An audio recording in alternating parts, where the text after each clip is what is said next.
Hello and welcome back to another Monday night edition of Maddie's Rap Live with author and storyteller Matt D. Talford. Welcome to those of you that are watching this video live with me, and welcome to those of you that are watching this video on demand. If you're new to my channel, welcome.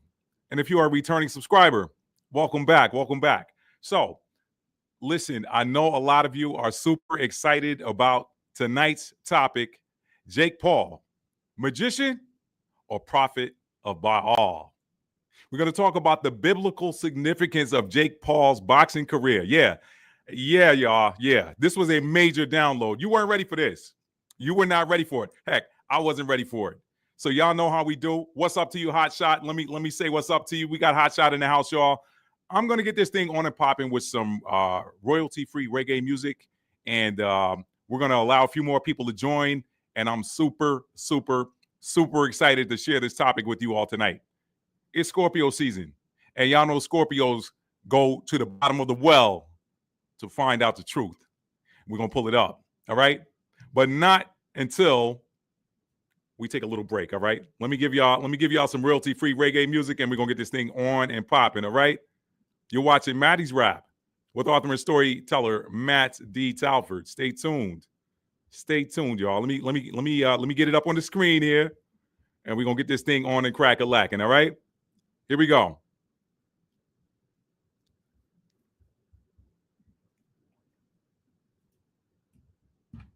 I'll be right back.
All right, family. Welcome back to another Monday night edition of Maddie's Rap with author and storyteller Matt D. Talford.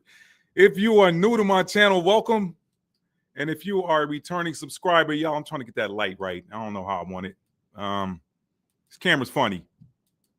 Yeah, we'll go with that. If you're new to my channel, welcome. And if you're a returning subscriber, welcome back. All right.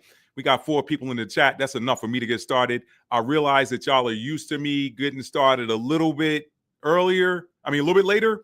But I needed to come in here today and get some work done. And I'm looking at my battery indicator. It's showing me that this battery is about to go down. So let me plug that in. But listen, for those of you who are in the chat, do me a huge favor and hit the thumbs up button for me. It's going to let more people know that we're live, all right? I got an exciting program for you guys tonight. I cannot wait to share it with you. So let me get my laptop plugged in here and we're going to get started. Thank y'all for being here tonight.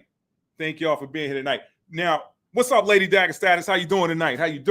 Listen, y'all do me a favor again. Y'all hit that like button for me on the way in. It's going to let more people know that we're out here, that we're live and in living color. Now, for those of you who are aware of what happened on this past Friday night with Jake Paul and Mike Tyson, I want you to put a thumbs up in the chat. Put a thumbs up in the chat if y'all saw the fight, if y'all heard any of the details, you saw the replay, whatever. Put a thumbs up in that chat, y'all, because we're going to be talking about that tonight. I'm not going to spend a whole lot of time talking about the boxing match. In fact, I'm going to spend a very minuscule amount of time talking about the boxing match because I want to get into this very powerful download that I got on this whole thing, y'all. It was mind-blowing. Y'all. I'm telling you, it's all kind of revelations happening. I told y'all at the beginning or at the end of 2023, around this time last year, I started doing those 2024 predictions, and I told y'all, what's up, Jojo Matt?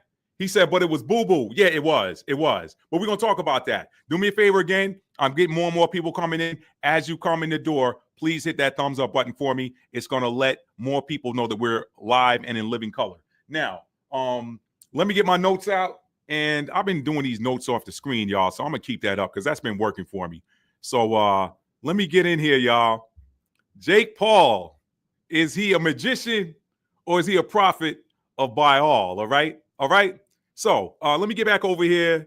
What's up, Allie? Thank you for joining tonight. Thank you for joining, Allie. Allie ruined the house, y'all. So listen, Allie, did you see the fight? What's up, Joe? Jojo, he said, okay, what's up, Mr. Top of the chat? Yeah, listen, who else saw that fight? I see 2 thumbs up in there. Who else saw that Mike Tyson? I don't even want to call it a fight, y'all. I don't even want to call it a fight. Now, put a thumbs up in the chat if you haven't done so already to let me know if you saw that fight, okay? Why am I calling it a fight, y'all? It wasn't a fight. Anyway, who's got a question about why I put that? Does anybody, before we get started, y'all, because y'all know how I move, I'm going to tell y'all what the format is tonight. I'm going to roll point for point, and at the end of each point, I'm going to stop and read questions, read comments in the chat. All right, exhibition, if anything. Yeah, I like that, Jojo. That was probably a better way to say that. Let me stop sharing. Okay, I got that off the screen. Yeah, listen, does anybody wonder why we got a title like we got right here? Magician or prophet of Baal?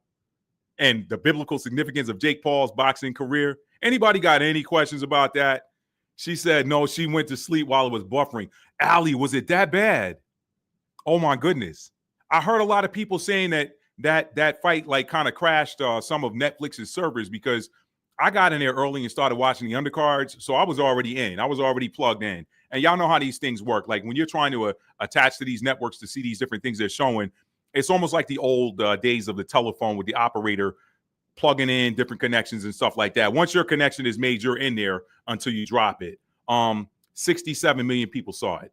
And, you know, Lady Dagger Status, I got to wonder how many of those people were new subscribers because Netflix made a whole lot of money on that thing. I'm not going to call it a fight. I think Mr. Jojo Mack explained it the best.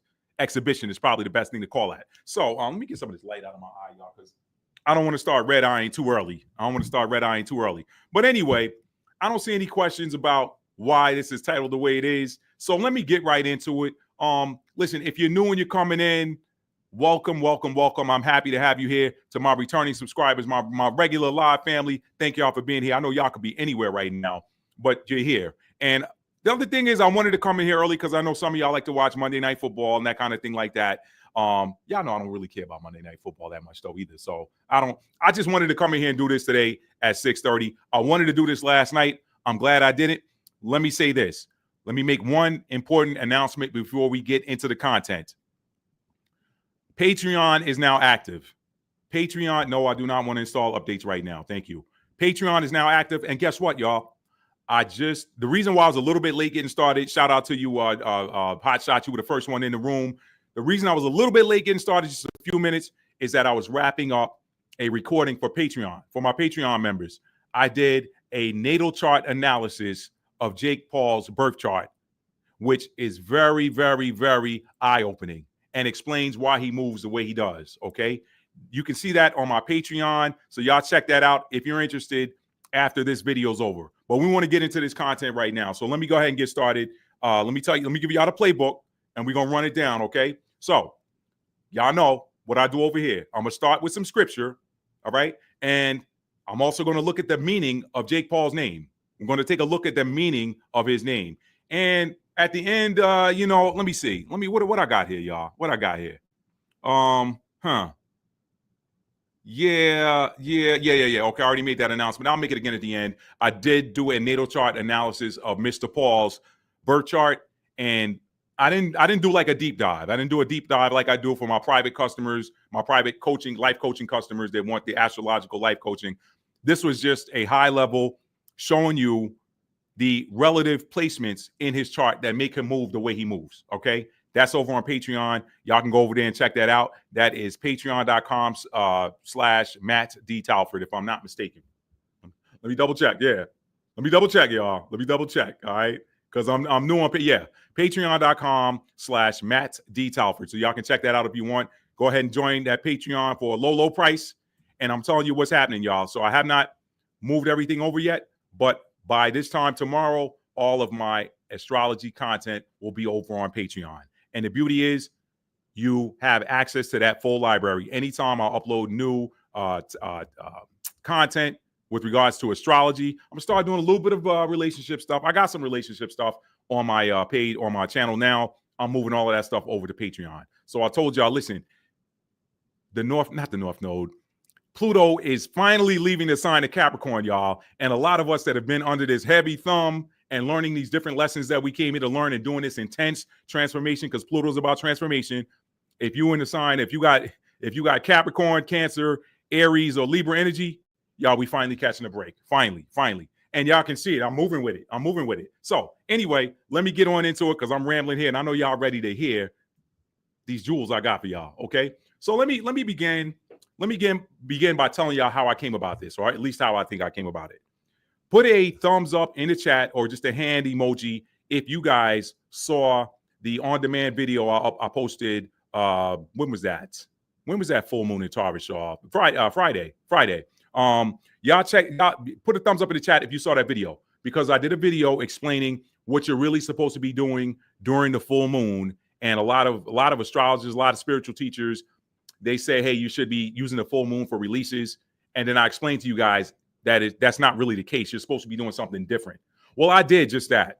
Y'all, when I finished uploading that video and went outside, literally the moon was right over my head out the front door of my office building.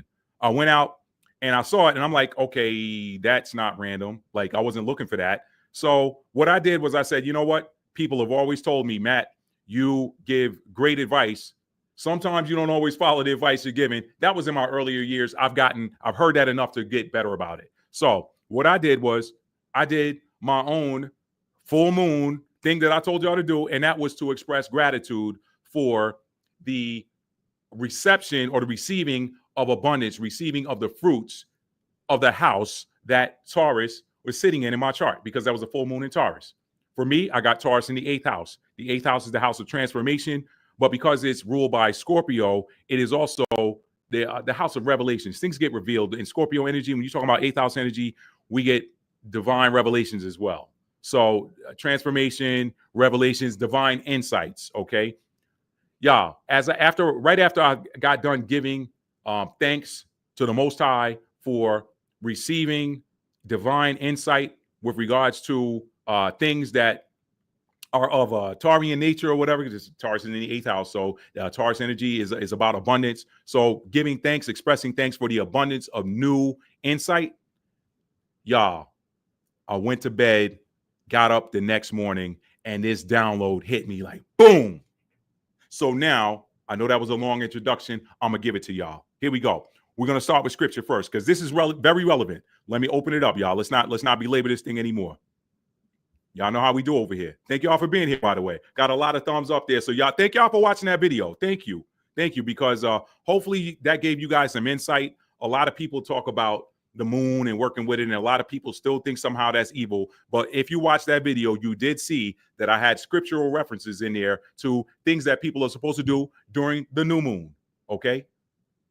There you go. So that's for all of the religious people that want to call something evil, and the instructions are right there in scripture. All right? So now, nothing specific to the full moon, but y'all, we know that the Bible was heavily edited, and perhaps there were things in there that we were supposed to see that were removed. We don't know. But anyway, let me get on to the scripture, y'all. Let us open up the Bible study app. Boom, it's open. And we're going to begin by going to, look, it's left off right where I was the last time. I tend to use, when I'm reading the scripture, I read it on my tablet, y'all. So this app right here is for when I'm on my laptop. But let's go here, y'all. I'm going to read this because this is very relevant for the season we're in, okay? Jeremiah 30:8. This is very relevant. Y'all are going to see it when I get to it, okay? For it shall come to pass in that day, saith the Lord of hosts, the power, aka the power, that I will break his yoke from off thy neck and will burst thy bonds, and strangers shall no more serve themselves of him.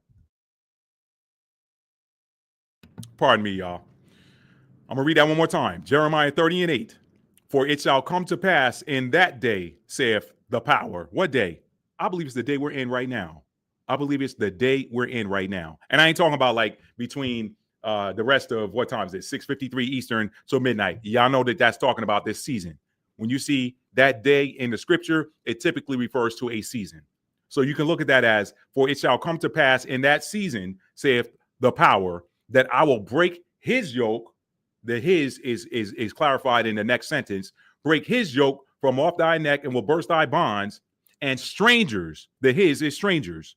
I will break the stranger's yoke from off thy neck and will burst thy bonds, and strangers shall no more serve themselves of him. Who? Jacob. Jacob. Okay, let's go up. Let's go up a little bit, because we're coming to the time of Jacob's troubles right now. We're coming into it. People think a lot of stuff is going to turn around for the good with this election. It may early on, but that ain't the way the scripture is written. Y'all got to understand this prophecy. This is why I'm always on here talking prophecy and identity. So, verse 6, Jeremiah 30:6. Ask you now and see whether a man doth travail with child. Wherefore or why do I see every man with his hands on his loins as a woman in travail or labor, and all faces are turned into paleness? There must be something that's getting ready to get revealed that's going to scare people so bad their faces are going to turn pale. Okay, this is why they prepping everybody, talking about extraterrestrial life and UFOs and UAPs, unidentified aerial phenomena, and all of this stuff is coming because we're coming into that season. Verse 6 again, ask you now and see whether a man doth travail with child. Wherefore or why do I see every man with his hands on his loins as a woman in travail, and all faces are turned into paleness? Alas, for that day is great, so that none is like it. It is even the time of Jacob's troubles, but he, who, Jacob, shall be saved out of it. I told y'all salvation is always a physical act. You ain't say saved out of it by going into the church house and having the pastor anoint your head with olive oil and pray, and you quote Romans 10:9. Salvation has always been a physical act. Alas, for that day is great, so that none is like it. It is even the time of Jacob's trouble, but he shall be saved out of it. For it shall come to pass in that day or season that the Lord of hosts, saith the Lord of hosts, that I will break his yoke from off thy neck and will burst thy bonds, and strangers shall no more serve themselves of him. All right? Serve themselves no more of Jacob. Now, let's get into this. I ain't talking about Jacob Paul. I'm talking about Jacob. All right? Let's keep going. So, that's the scripture. Now, what I also want to do is I want to look at the meaning of Jake Paul's name because I'm setting the backdrop for y'all. I'm telling y'all, this is gonna blow your mind. And by the end of this, you will be able to answer the question.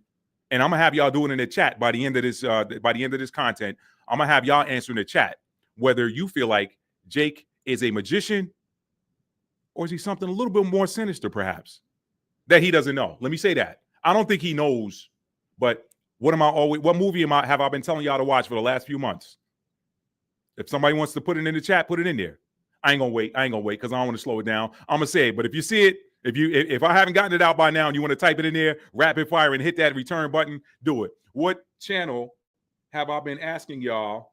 The distraction. See, what channel have I been asking y'all, or what movie have I been asking y'all to watch for the last couple of months? The Matrix. Which version? Resurrections. The Matrix Resurrections. What did we see in the Matrix Resurrections? Spoiler alert. We saw reincarnated souls from the previous movies that didn't know that they were respectively Agent Smith.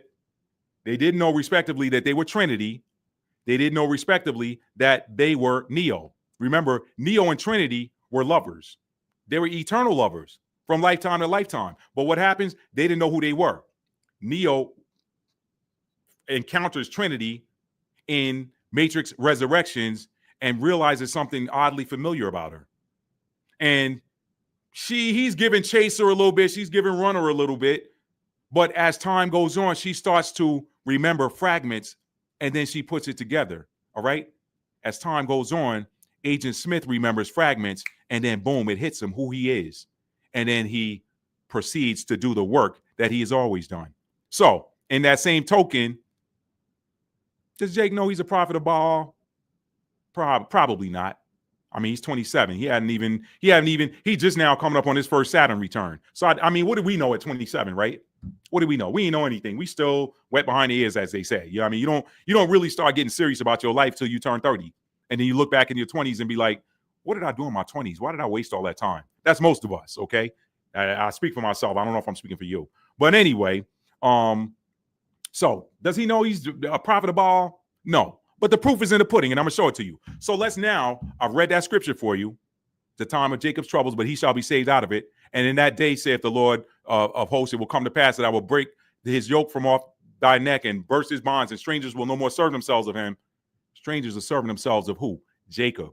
But he said in that day he was going to break the yoke and burst the bonds. And strangers, if you're yoked, if you're bound by a yoke, if you're bound and you're being a servant to somebody else, that can be physical. It can also be spiritual, energetically.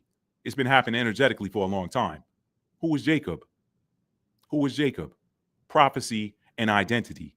I'm still going to hit y'all with that Deuteronomy replay. It's coming. It's coming. But I had to get this out. I had to get this one out. So now let's look at the etymology of Jake's name. Okay. Now Jake, we know, is typically short for Jacob, right? So let's go here. Let's pull something up. Let's pull something up, family. Let's pull something up. All right, I'm going to share this to the screen. So we know Jake is short for Jacob. Let's go ahead and look at the etymology of the word Jacob, okay? All right, let's do this. How y'all doing out there tonight? How y'all doing out there tonight, family? I'm glad to have y'all here. So glad to see y'all. Here we go. Jacob, okay?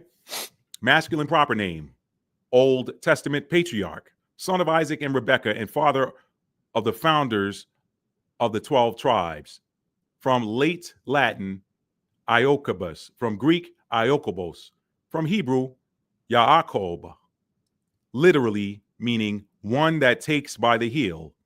A supplanter, okay? One that takes by the heel, a supplanter. Now, let's look up the etymology of supplanter. What is a supplanter, Matthew? Let's look that up. Supplant. Supplanter would be one who supplants. So let's look at supplant. Supplant. From around 1300, okay? This term was coined back around 1300. Supplant means to dispossess, acquire a position from someone by strategy or scheming. From Old French supplanter, which means to trip up, overthrow, drive out, or usurp. Okay. All right. Let's look down. Let's go a little further down here to the final sentence in that first paragraph. There is a sense evolution parallel in Hebrew, akaba. He beguiled, meaning he tricked. From akeb, heel. Compare the biblical story of Jacob. So one who beguiles, one who acquires something or dispossesses someone of something via strategy or scheming. That is what supplant means, and Jacob means one who supplants. So Jake Paul is one who embodies the energy of a supplanter, which is a trickster. Okay, a trickster.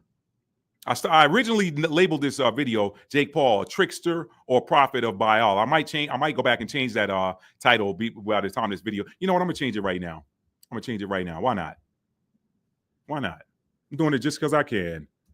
Trickster. All right. Let's save that. All right. Oh, okay. It won't let me do it. Never mind. So I'll change it. I'll change it after the oh, it did let me change it. Okay. All right. So it did let me change it. Now, so we know the meaning of trickster. We know the meaning of Jacob. Jacob is one who supplants. We know that supplant is someone who acquires something or dispossesses, meaning takes something from someone else via slick means. Okay. Slickster, supplant. Okay. By strategy or scheming. Now, do we think that Jake Paul is one who schemes before he sets these fights? I'll let y'all answer that in the chat. Because if y'all answer yes, then basically you're proving that these names carry energetic vibrations. Now, once upon a time, I said be careful what you name your children, but my understanding now is that you kind of don't have it. You think you name your children, but truthfully, your children name themselves. Why? Let's go here. Let's go here. His name, remember Jacob. Y'all know the story of Jacob. Y'all know the story of Jacob. Let me make sure I ain't got that further down in my notes. Y'all know the story of Jacob. Jacob and Esau were wrestling in Rebekah's belly. All right. Jacob came out holding on to Esau's heel. Jacob was named Jacob. Why? Because Jacob was the one who was really the child of the promise. Jacob was the one to whom the promise was given in the ether before he arrived here. Let me bring up a scripture, y'all. Let me bring up another scripture. Y'all know this one. They're gonna be like, man, Matt be beating this one to death, but you know, it is what it is. It is what it is. All right. Let me bring this up on the screen real quick. We moving from point to point tonight, y'all. Rapid fire. We moving from point to point. I don't want to take y'all around the neighborhood tonight. I want to kind of hit it and quit it. Let's go. Jeremiah chapter 1, verses 4 through 5. Then the word of the power came unto me, saying, before I formed thee in the belly, I knew thee. And before thou camest forth out of the womb, I sanctified thee, or set you apart, ordained you, and I ordained thee a prophet unto the nations. So before I formed you in the belly of your mother, I knew you. That means you were somewhere else. And before you came out of the belly, before you came out of the womb, before you came out of the portal, I sanctified you. So I'd already set you apart. I already earmarked you for a special purpose. And I ordained you, meaning I gave you your job. I set you aside for a purpose. I ordained you a prophet unto the nations. So what you came here to do was assigned before you got here. You're not random. What you do is not random. What Jake is doing is not random. Okay? All right? So Jacob in the scripture had to be named Jacob. Well, who is Jacob? Jacob is one who supplants. What does the supplanter do? They trick people. They beguile people in order to dispossess them. So he had to be named Jacob because why? Esau came out the womb first. Why did Esau come out of the womb first? Why were they wrestling in the belly? They were wrestling because Esau wanted what Jacob had already had assigned to him, what he already had ordained for him, what was already sanctified or set apart for him. Esau wanted it. I did a video covering this a couple of summers ago. Esau probably peeked over somebody's shoulder in the ether and said, oh, he getting that? Nah. Or Esau, what did the Messiah say to the Pharisees? He said, you are of your father, the devil.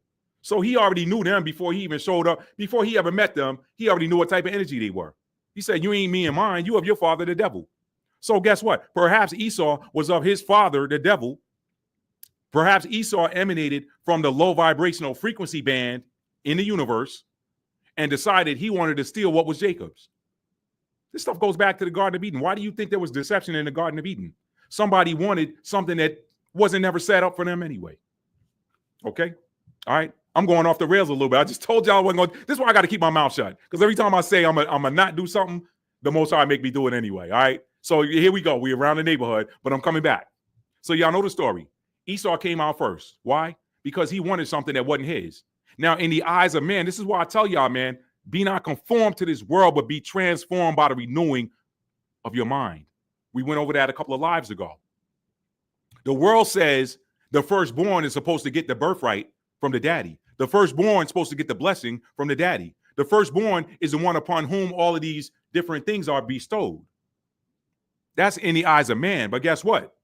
Because the quote unquote God of this world knows the rules, he says, hey, I'm going to send one of my low vibrational ones in here to take away the one to something from the one of the most. Who does the Most High think he is? I'm going to send somebody who's a little bit stronger to overcome his chosen one in the womb. So when he come out, he can get what's his first. Nah, you know what I'm going to do? I'm going to give him a name that means supplanter and trickster. And he's going to grow up honing those trickster skills so that when the time comes, he can trick you to take back what was already his. Y'all don't play with me. Don't play with me, y'all. Do not play with me. Do not play with me. This is what I'm talking about. Y'all can't mess with, man, look. This is why y'all always hear me say, when something is yours, it can never be taken away from you. All right, I took y'all around the block to get you to the house next door. That's what happened. Jacob had to be named Jacob. So his name was assigned to him before he got here. Rebecca thinks she named him Jacob, but he told Rebecca in the womb what his name was. So she named him Jacob. That's how that works. My mother didn't name me Matthew. I told my mother my name was Matthew. That's how that works. Because my name was assigned to me before I was born. Because there was a certain energy I had to carry and embody to do my work. So Jacob had to carry the energy of trickster in order to supplant his brother to take back that which belonged to him anyway. Somebody know what to do with that. Somebody already know what to do with that, okay? Somebody already knows what to do with that. Now, what JoJo say, he said, my son used to watch a show Jake Paul was on called Business. Listen, when you, JoJo, listen, go check that Patreon out. Go check that Patreon out when this is over with. It's going to blow your mind, okay? So now, let me get you back. Let me get you back on the road now. Let me get you back on the road. So now we know why Jacob was named Jacob. He had to supplant his brother and why his name was changed to Israel after the deed was done. If his name had been changed to Israel before he tricked his brother into getting that birthright back, your story watching this video right now would be very different. Your story would be different. You wouldn't be the seed of Jacob. Woo! Come on, somebody. Come on, family. Let's go. Let's go. Let's go. Let's go. Let's go. I'm getting hyped, man, because this is a good one right here. This is a good one. So let's keep moving now. We've read that scripture. Okay. So strangers are not going to serve themselves of Jacob's seed anymore in that day, which is that season, which I believe is now. And I believe it's triggered by an astronomical event that takes place on tomorrow, on the 19th. Pluto enter into Aquarius. Aquarius is a sign of the rebel. Pluto is the energy of the destroyer. Pluto is the energy that destroys that which does not work and replaces it with something that does. And Aquarius is the one that says, hey, what works for everybody, not what works for the 1%. The 1% got 99% of the wealth, and then making the 99% fight over or work they behind off for 1%. Work till they die. Nah, it's time to flip that. It's happening. We here. All right. So now we got that scripture out of the way, Jeremiah 30:8. Y'all, if y'all want to write that down, I'll put it in the chat. Okay. And we know Jacob equals one who supplants. All right. Okay. What does supplant mean?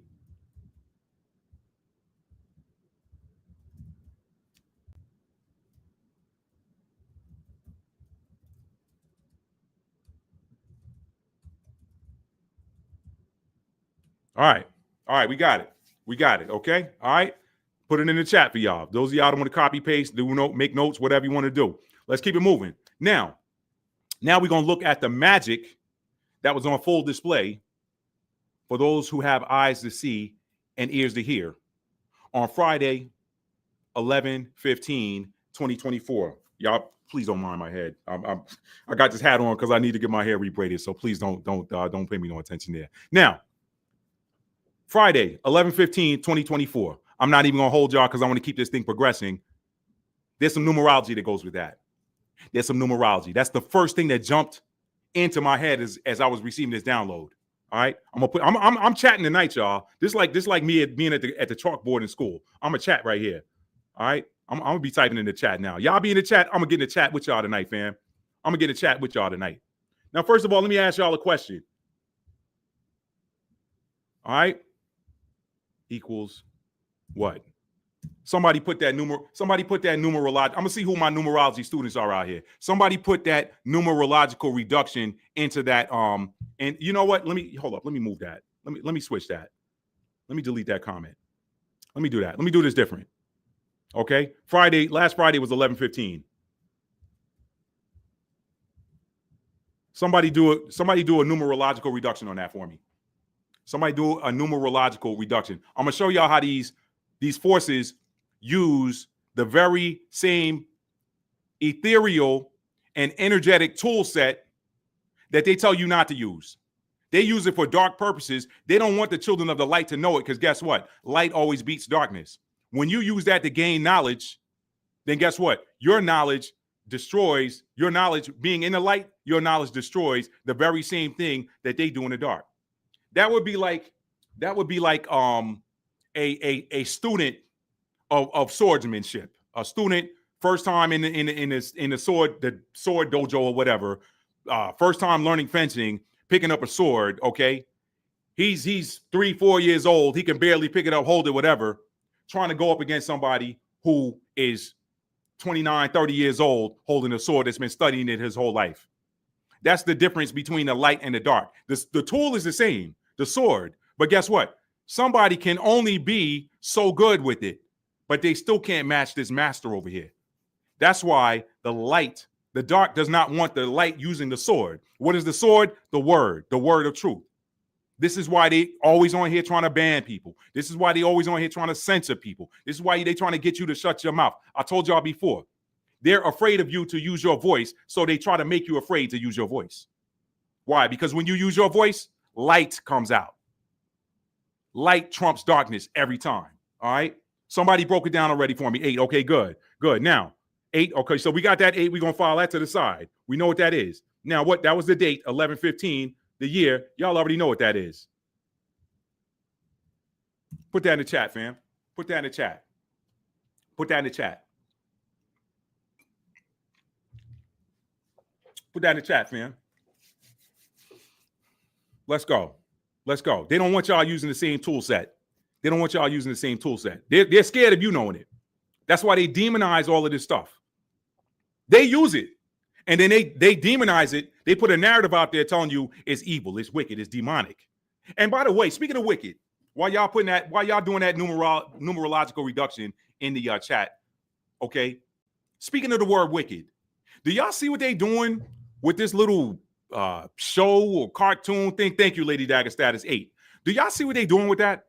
With this wicked now, they showing you these wicked dolls and putting this stuff on display right before Christmas shopping season. See, I saw that and I told Boss Lady, I said, you know what they doing? They are desensitizing the youth to the true meaning of wicked. Why? Because when these light workers start stepping up even more and continuing to wake up and walk in their purpose and call out the works of darkness and call out things that are wicked. Oh, wicked ain't so bad. I mean, that's the little doll thing they got for the kids. They're trying to soften and take away the true meaning of what it means to be wicked. How's that for a trick, right? Wicked, we know what wicked is. We know what wickedness is, but they're softening it and even making it something to be celebrated. But y'all don't think this spiritual warfare is real. This spiritual warfare is real. Thank you, Jojo. 8. Okay, we know that 8 is a number of abundance. 8 is a number of abundance, right? But I'm gonna show y'all something. 8 is a number of abundance. You go talk to any life path 8, and 8 is a number of manifestation as well. 8 is a number of manifestation as well. If you are a life path 8, put a thumbs up in the chat. Put a thumbs up in the chat. I want to talk to y'all, okay? If you're a life path number 8, put a thumbs up in the chat. Let me look at that. Let me look at the comments. I ain't even supposed to be looking at no comments right now, but I'm gonna move with y'all. We're gonna do this real time. He said, you just said astrology while using the Bible. Yeah, unsubscribe. Bye, Aaron. Bye, Aaron. Why you still here? Why you still here? Why you still here? I'm deleting your comment. I don't even want your comment in here. Why you still here? Why you still here? Good. He gone. He gone. Thank you. Thank you. That's what I'm talking about. That's what I'm talking about. That's what I'm talking about. Void of knowledge. Void of understanding. My people are destroyed for a lack of knowledge. Y'all just saw it. I'm not playing with nobody no more. I'm not playing with y'all. You ain't coming in here with that. You're going to say the word confusion. Yeah, you the source of it. Go sit down. Go sit down. See? I ain't big enough to have no moderators right now. I'll moderate myself. Come in here with some more whack shit. Pardon my French. I'm not playing with nobody right now. I'm not playing. I told you I'm not trying to save nobody. You want to be stupid? Be stupid. I ain't got time for it. I ain't got time for it. With the Capricorn, you get the horns. I ain't got time for it. I ain't got time for it. What she say? There is a Christmas movie with The Rock that I only want to see because of some of the symbolism I see in the previews. I saw that, and I think I want to see that too. It's the one where he chopped that snowman, and then the snowman came back. Yeah, I want to see that too, Lady Dagger Status. See that? See how the minions come out when you trying to drop that truth? See that? Lady Dagger Status, Life Path 8. Welcome. Now, Life Path 8, they're known as the master manifestors. So when you're dealing with the energy of 8, you're dealing with somebody who you're dealing with a number of manifestation. You're also dealing with a number of abundance. But y'all know what I always say about universal law. And I'm sure I got this in my notes somewhere, but I'm freewheeling a little bit. So I'm going to come back to it if I do. Y'all know what I always say about universal law, right? Watch this. This is where people mess up. We're going to find out if he's a trickster or if he's a prophet of Baal or both. Here we go. Let me go back. There we go. Let me share that to the screen. I'm gonna show y'all. Oh, Matt, do you want to get ahead of yourself?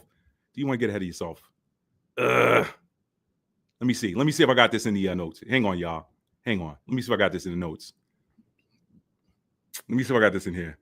Okay, I do. I'll come back to it. I'll come back. But let me do this because there was something I was supposed to do, and I didn't do it. I'm supposed to copy some videos over here to the screen because I got some videos for y'all, and I didn't put them in here. So give me a sec, y'all. Give me 1 second. I got something for y'all. Give me 1 second. Select, boom, boom, boom, boom, boom, boom, and boom. Okay, let's do that. Because I got some videos I'm going to show y'all tonight. Let me make sure I got these over in here. All right. I ain't got time to label them. I'll open them up as I go. Okay, I got them in there. They're in there. All right, let's close this for now. All right, so let me come back now. Now, I'm gonna come back to that scripture. Almost did it. I'm not gonna jump ahead. I want to move through my notes, y'all, so we get up out of here. Let's see. So let me ask y'all a question. Okay. So we saw now what is happening with that number. There's a reason why nothing is random. They did that on 11/15. Okay, 11/15/2024. That's 88. Okay, that is 88. That's a number of abundance. It's a number of manifestation as well, but it's also a number of karma. And I'm going to come back to that. Now, let me ask, did anybody else think that it was odd that they put a fight card on that major on a Friday? Did anybody else think it was that odd that they put, or did anybody else think it odd at all that they put a fight card on that major on a Friday? Because I did. I was like, wait a minute. Now, while y'all are answering that question, just to keep it 100 with y'all, just keep it a buck. I went through Jake's 11, 12 fights or whatever, and looked, and there were not all of his fights were on some of them were on a Friday, some on Wednesday, but those tend to be low key tuna cans, as they say in the boxing community. Okay. She said no. She said thought they didn't want to compete with UFC Bones Jones. I didn't know that Jones had a fight on Saturday, so that could be it as well, JoJo. But again, think about the date. That Friday was significant because of all that 8 energy. It was significant. Okay. So, and Lady Dagstad says, no, I don't keep up with fights, but it's usually Saturday. Exactly. Usually the biggest fight cards come out on Saturday. And I will say this, JoJo, I've seen big time UFC events colliding with championship boxing matches. Like, think about it. If you think your sport is bigger, also the thing is, some people cross over, but a lot of the people who are boxing purists aren't looking at UFC, and a lot of people who are UFC purists, they're not looking at boxing. Like, there's a lot of guys that'll come and name a bunch of different UFC fighters I've never heard of. It's the same holds true of boxing. Like, there are a lot of fighters that might be fighting, and people in the UFC world don't know who they are. Like, you say Anthony Joshua to a UFC purist, they're like, who's Anthony Joshua? Like, if you ain't that big time now, everybody knows Floyd Mayweather. But anyway, so you get my point. I think it had more to do with that calendar date. So now, why they put that fight on a Friday night? It had everything to do with the calendar date. I already talked about that. 11/15/2024. 8 is a number of manifestation. Okay. So what they did, in effect, I'm gonna go out on a limb and say this, that was a ritual. It was a ritual. It was an energetic sacrifice. Right? Y'all have heard me talking about energy harvesting on this channel before. Okay. All right, y'all have heard me talk about it. So 8 is a number of abundance. 8 is also a number that's associated with infinity. But here's where the people who use the 8 energy to do dark rituals mess up. Here's where they mess up, y'all. 8 is also a Saturnian number, which carries the energy of karma. Saturn, karma. It carries the energy of karma. And in this season we're in right now, fam, karma is showing herself to be instant. So, was there some instant karma associated with Friday night? Absolutely. We're looking at it right now. You go and look out there right now, and there's a bunch of people calling that fight a fraud. Now, a lot of the other fights he's had, there've been people saying, "Oh, that was a phantom punch." Oh, that I'm gonna show y'all some of them videos too. That was a phantom punch that wouldn't. But none of them was Mike Tyson. Okay, that was huge. But remember, okay? Universal law always kicks in when you use 8 energy in the wrong way. It always kicks in when you use 8 energy the wrong way. This is why you got to be careful, even with people like path number 8. Okay, Lady Dagger Status just said it. Life path. I'm a life path 8. So I'm with you on that. When you come for a life path number 8, you're dealing with somebody that, in a lot of cases, not only are they master manifestors, but they tend to be arbiters of karma. In other words, they're ambassadors of karma. They don't come here and say, "Oh, I'm gonna give you your karma." Oh, no. They're people that the Most High send into certain places and set in place to do certain things. Life path number 8s carry that energy. Capricorns carry that energy. Aquarians carry that energy. When you mess with somebody that's a high vibrational life path 8, when you mess with somebody that's a high vibrational Capricorn, when you mess with somebody that's a high vibrational Aquarius, then you got to get karma, because those energies carry Saturnian energy. Saturn is the ruler of karma. All karma is the universal comptroller. They just pay what's owed. Are you owed something that is a high vibrational piece of fruit? Are you owed sweet fruit, or are you owed bitter fruit? Either way, you're going to get yours. If you did a bunch of high vibrational stuff, you're going to reap rewards. A lot of times you're not even asking for them. And in some cases, you're running away from them. But you cannot outrun your karma. If you are due massive blessings, you can't outrun them. The Most High will knock you down so that your blessings can catch up with you. That's how it works. On the flip side, if you're out here doing low vibrational stuff, you can't outrun that karma. The Most High will trip you. He'll watch you run till you run out of gas and say, "Oh, you're out of gas, huh? Here comes karma. Here it comes." But in this season we're in right now, karma's instant. Why? Because we're at the end of an age. No karmic debt is being carried over into the next age, because everything that goes with an age goes with that age. It's like a company. If a company shuts down, everything that's owed out gets paid out to those employees, because guess what? If once that company closes and those employees leave that company, you can't claim benefits from that company. That company's defunct now. As above, so below. This is how these things work. Okay, so let me show y'all something. Let me bring it in. Universal law always kicks in when you utilize 8 energy in the wrong way, because when you utilize the 8 energy, you're dealing directly with karma. Watch this.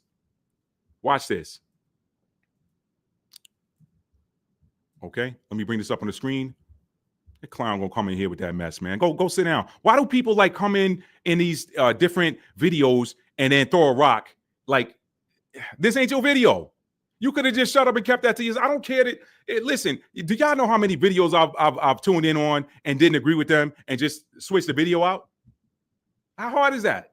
I ain't got to say nobody, oh, you talking about it. Nobody cares. Nobody knows you. Who are you?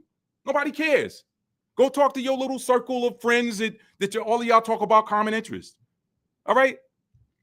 I play video games. I play them on the Xbox console. I'm not going to go over here and argue with somebody that plays on a PS5 or whatever. I'm not going to argue with it. What I look like arguing with you talking about Xbox better? Nobody cares. He's on a PS. What do you look like arguing with me saying PlayStation's better? Nobody cares. I'm on Xbox. I got a crew I play NBA 2K with on Xbox. Some people so childish, man. Anyway, woo! Here we go. Universal law always kicks in when you use 8 energy the wrong way. All right? Proverbs 26 and 27. Universal law.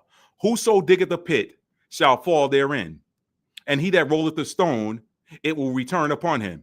He came up in here trying to dig a pit. Guess what? He fell in it. Deleted and banned. Bye. You could have kept that to yourself. If you had just clicked off this video, nobody would have ever known you. Were you going to change my mind? Like, were you going to come here and leave a comment and Matt was going to say, well, geez, you're right. Let me change. I'm going to shut this video down. You know what? Father, forgive me for looking at planets and stars and what they mean and looking at numbers and what they mean. Forgive me. I'll never look at another number. Oh, no, I'm not going to pump that gas. That gas is $2.89 a gallon. Those are numbers. I can't look at it. Oh, God, no. Man, some of y'all corny AF. Man. I ain't got time for it. Whoso diggeth the pit shall fall therein, and he that rolleth the stone, it will return upon him. Proverbs 26 and 27. Now, let me show y'all something. Let me show y'all something that's going to blow y'all mind. Watch this. Watch this. You cannot make this stuff up, people. You cannot make this stuff up. You cannot make this stuff up. Proverbs 26 and 27 equals universal law. It always happens. It always happens. Now, watch this, y'all. Watch this. I need somebody to do something for me again. Proverbs 26 and 7. All right. I need somebody to do a numerological reduction of those two numbers. Put it in the chat and tell me what those two numbers resolve to. Proverbs 26 and 27 is universal law. Whoso diggeth the pit shall fall therein, and he that rolleth the stone, it's going to come back on him. Somebody do a numerological reduction of those two numbers right there and tell me what it resolves to. Put it in the chat, please.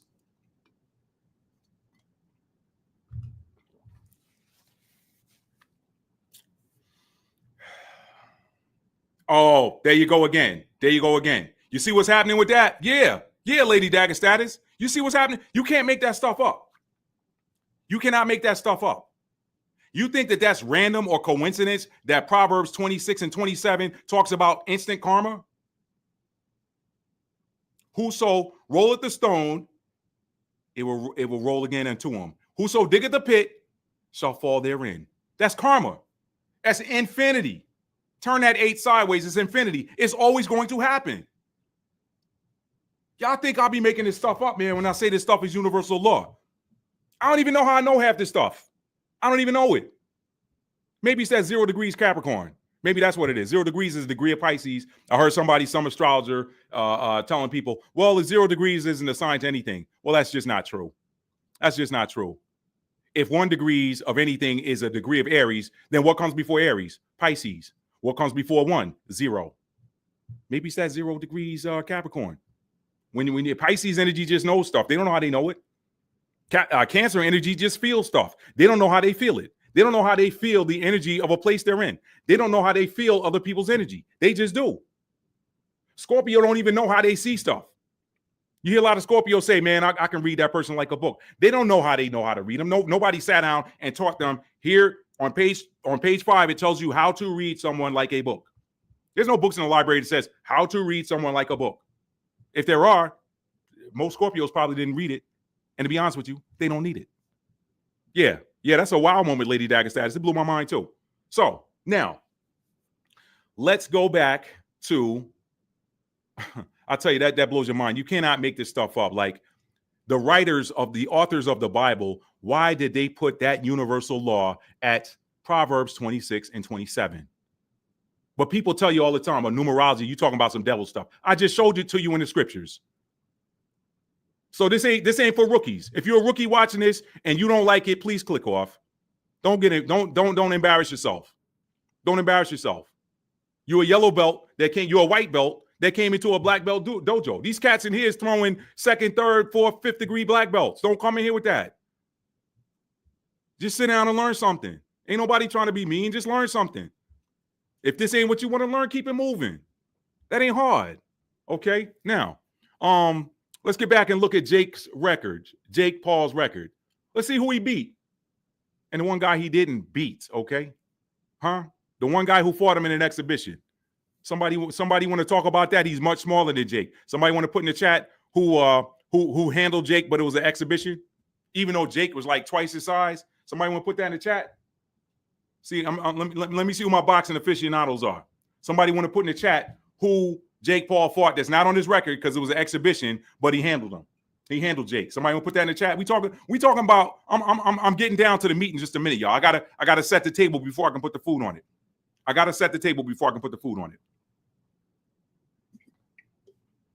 Give y'all a couple of what you call it. Let me give you a clue if you don't know. He's got a clothing brand where he puts 3 letters on the hats and the clothes. TBE. T as in Tom, B as in boy, E as in echo. TBE. Somebody, I'm gonna give you another 30 seconds to put that in the chat. Find out who knows it.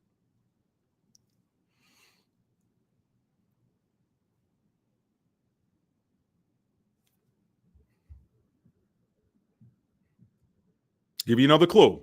His boxing nickname used to be Pretty Boy, and he changed it because what he found out is that the energy carried. No, that's not it, JoJo. That's not it. I'm giving you a clue. That's his clothing brand, and this was his nickname before he changed it.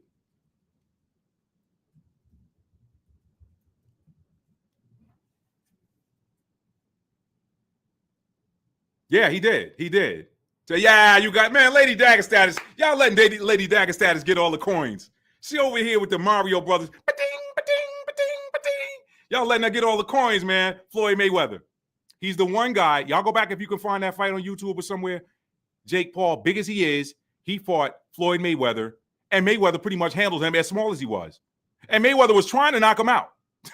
Now, sadly, Mayweather's not known for being a knockout puncher anymore. Has a lot to do with, one, his size, but two, he had a lot of hand injuries earlier in his career and even had medical staff tell him, if you keep fighting, you're going to have arthritis in your hand. You're not going to be able to use it anymore. So what he did was he adapted his style and said, you know what? I can beat a guy up for 12 rounds, swell him up, cut him up, and not have to throw hard enough to knock him out. But she said yes, and he took his hat that day before. I remember. Yep. So here's the thing. That's the one guy he didn't beat, okay? That's the one guy he did not beat. So I'm going to answer the question for y'all. Or to answer the question of whether or not he's a magician, let's look at some videos, y'all. Let's look at some videos. We're gonna look at some of these people he beat. I'm not gonna go through his whole record because he beat a lot of tuna cans, but then he also fought some MMA champions, some UFC champions, former UFC champions, and then he got in there, of course, with a boxing great. Okay, he's been in there with 2 boxing greats. One guy's, well, I'll deal with that other one. I'll deal with that one in a minute. Let me show y'all some videos. Okay, give me 1 second, fam. Let me open this with. Let me open this link. Hang on 1 sec. Is this the one I want? Yeah. Let me copy that. Let's close that. Let's go over here with this. And let's pop this in here. And let's hit that. And let me pause it. Okay. Let me give y'all some audio. Oh, here we go, man. Don't play with me. What? Drag the slider to fit the puzzle. Oh, they doing all kind of authentication stuff on here now, y'all. Hang on 1 sec. Okay. All right, good. All right, so give me 1 sec here. All right, I'm going to share this to the screen.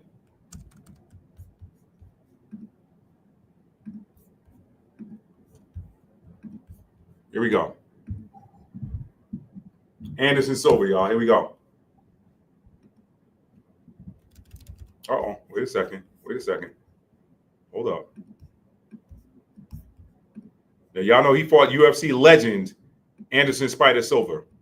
Watch this.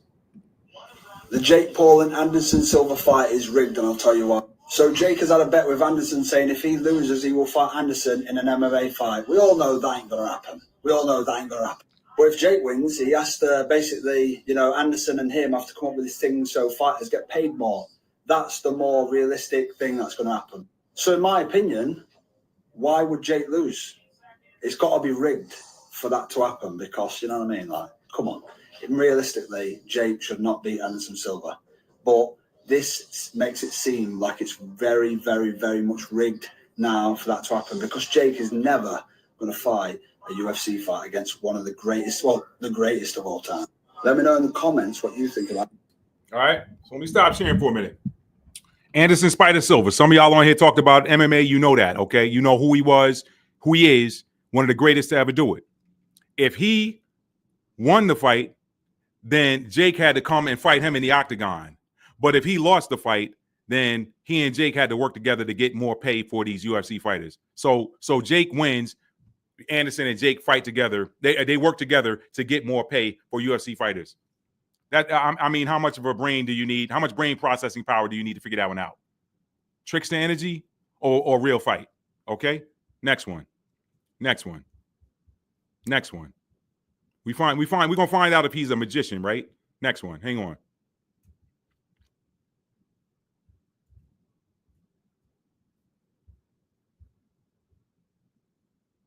All right.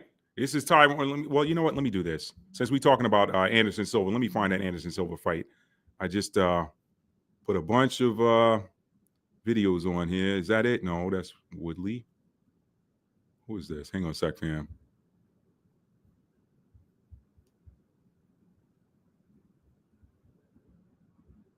Okay. Not gonna do that one. Is this it? Nope, ain't it. Okay.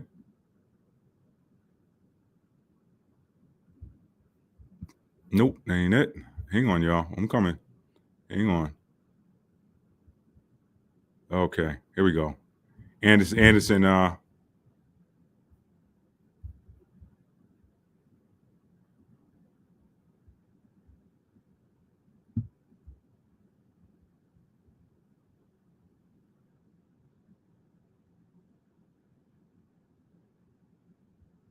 All right, here we go. I'll share this to the screen because we're gonna get down to that. I'm explaining this whole. I'm setting it up for y'all. I'm setting the table. Setting the table for you. Give me a sec. Let's see.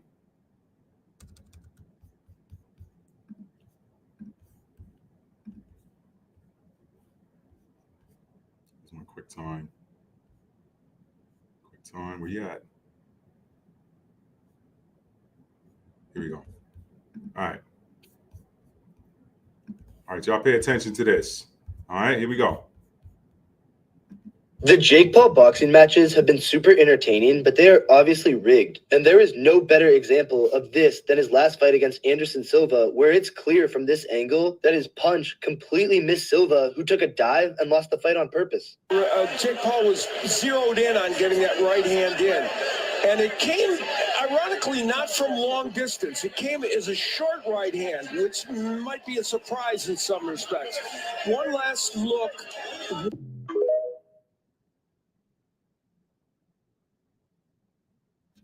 All right, let me play that again. Let me back that up, y'all, because from that angle, he tries to intimate that he actually hit him. But when you look at it from the reverse angle, watch it again. Watch it again from the reverse angle. He completely missed his face. Watch it. Silva, where it's clear from this angle that his punch completely missed Silva, who took a dive and lost the fight on purpose. Jake Paul zeroed in on getting that right hand in. And it came, ironically, not from long distance. It came as a short right hand, which might be a surprise.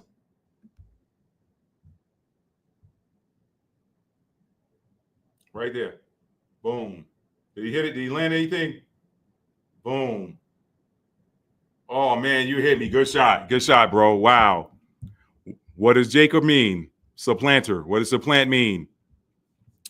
Y'all stay with me. Stay with me. Let's look at another one. Let's look at another one.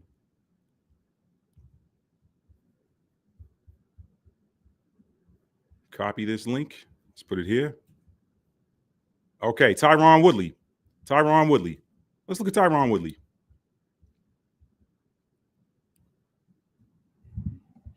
Here we go. You know what? Let me show this one first. Got a couple different angles of Tyron Woodley. Now I'm gonna tell y'all something about Tyron Woodley in a second. We're gonna put this together because there's some biblical significance to this. I'm gonna show it to you. It's gonna blow your mind. Here we go.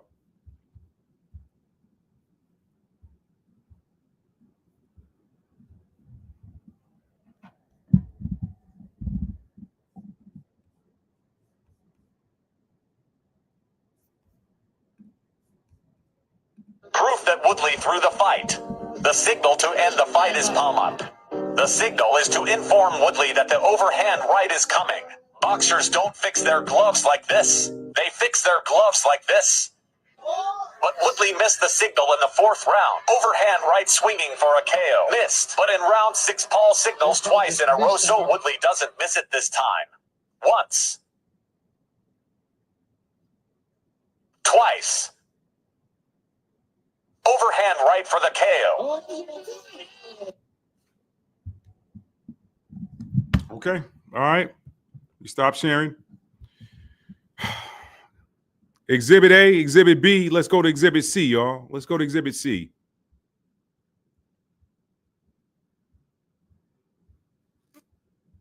Where is it? She said, I thought everyone was aware that every sport is fake. Scripted like a mofo, hotshot. Scripted. But we getting somewhere with this Jake Paul thing. Yeah, we know all sports are rigged, but we getting somewhere with this Jake Paul thing. I want y'all to see something. This old world energy right here. I want y'all to see something. All right, let me close that.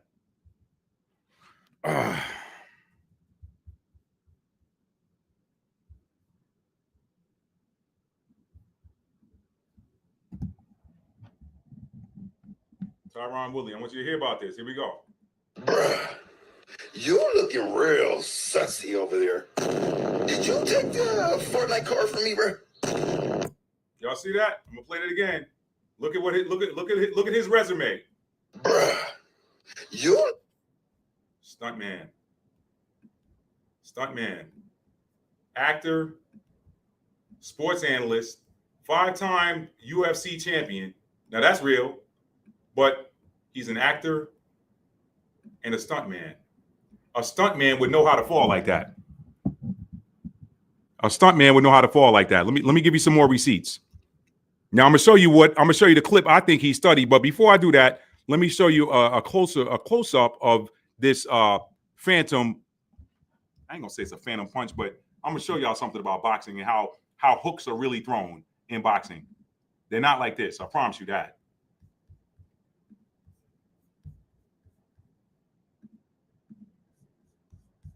They don't throw hooks like this.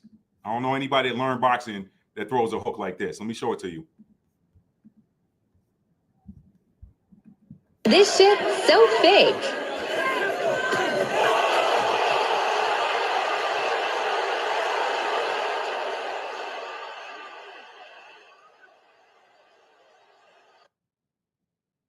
right, ain't the one. Let me get a different one. Y'all saw it, but I'm remember that. Remember that fall. Remember that fall.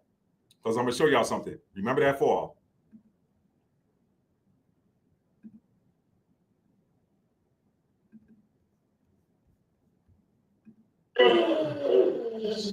Okay, here it is. Here it is. Y'all remember that fall? Because I'm gonna show you something in just a minute. Y'all remember that fall?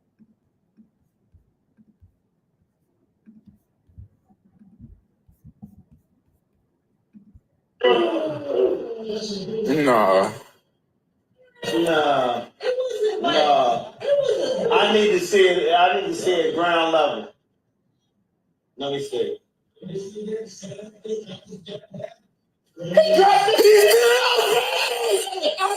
it. He dropped his hand. He dropped his hand. But let me show you something else. I want you to pay attention to how he throws his punch, okay? I'm going to try to do it slow motion manually. He's swinging that right. He's coming with that right he's coming from left field with that thing. He's coming from left field with it. Tyron drops his right hand, okay? Talking about he was bracing himself because he thought it was going to be a body shot, okay? You know Jake throws overhand rights at the head. He doesn't throw hooks to the body like that. Now watch something. Watch what his hand does. I had a boxing coach show me this too. It doesn't cover it enough. It doesn't cover it enough. Maybe I got it in one more video. Hang on. I want to show you something. Supplanter. Let me show you something here. We getting somewhere, y'all. Stay with me. This is the one. All right. Magician or profit by all? We dealing with the magician part right now. We're going to get to the profit by all part. That's going to blow y'all mind. Here we go. You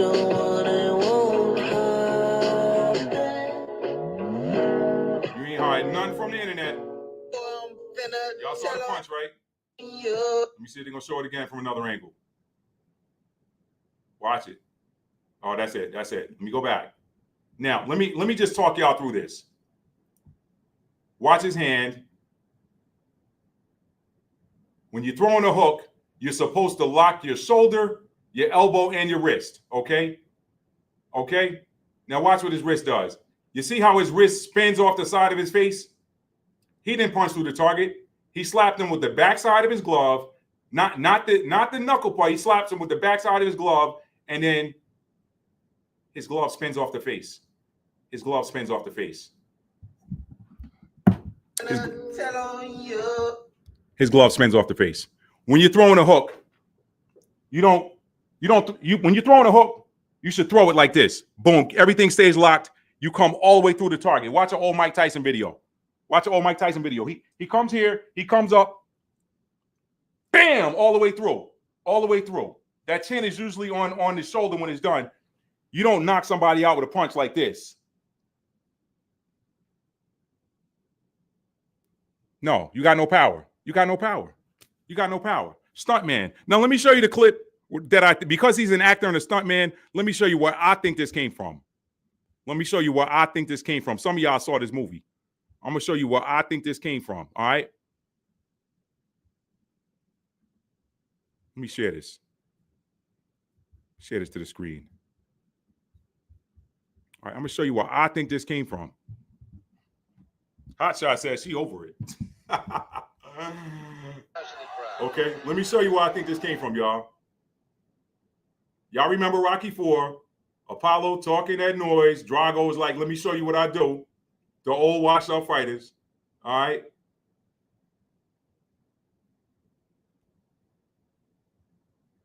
Okay, let's see, a minute 20. Let me see. Okay, he lost that first round. He's in trouble. He should probably quit. Okay, Stallion talking, don't you stop this fight, Stallion. Don't you stop this fight for nothing, Stallion. Stallion, I know I'm hurt, Stallion, but we worry, Stallion. We die in the ring, Stallion. Won't you stop this fight for nothing? Okay, mouthpiece goes back in. All right, I'll be right back. No, you're not. All right, y'all see it. I'm going to let it play from here. Show you where this Tyron Woodley clip came from. He's an actor and a stuntman.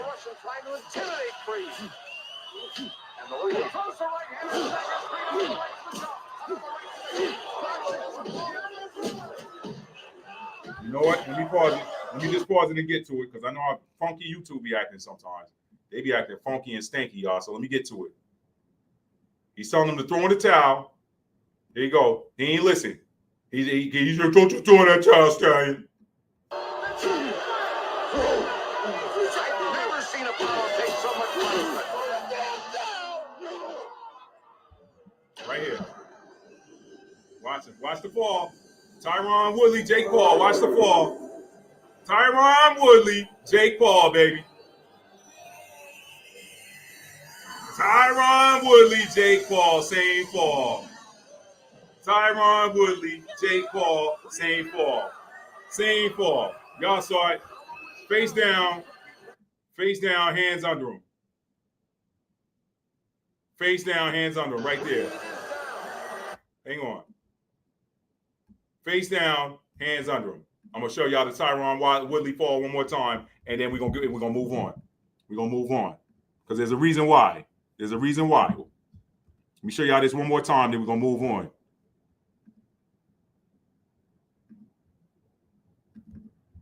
All right, here we go. I love the Rocky movies too, Lady Dagger Status. Watch the fall. No. Oh, Apollo versus Drago. No. Apollo versus Drago. I need to see it. Only difference is one is American, one Russian. That's Apollo Creed right there. Look at Drago throw this punch. No.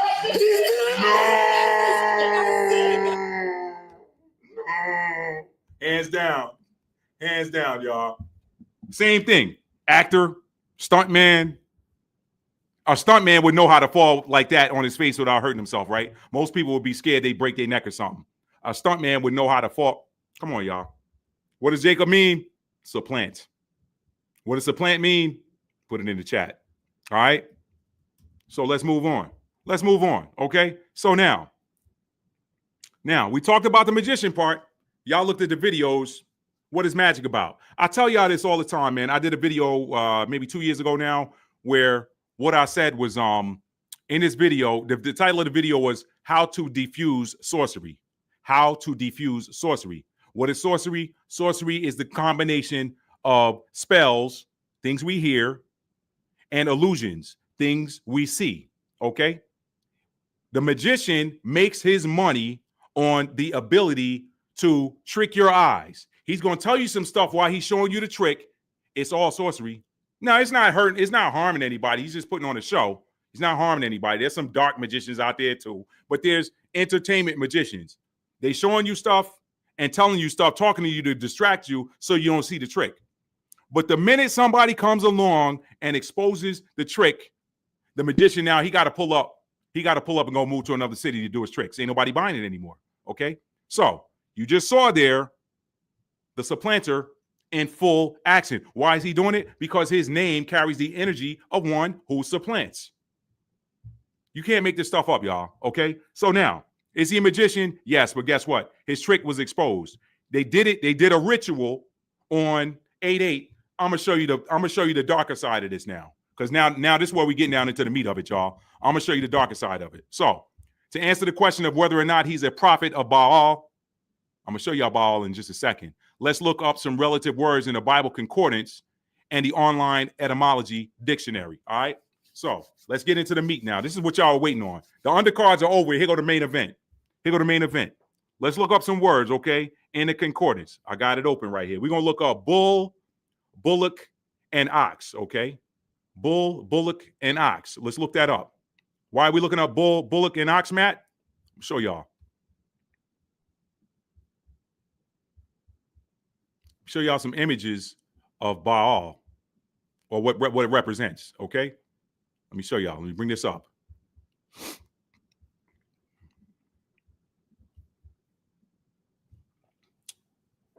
Baal, right here. Temple of Baal to be erected in Times Square in New York, okay? Baal.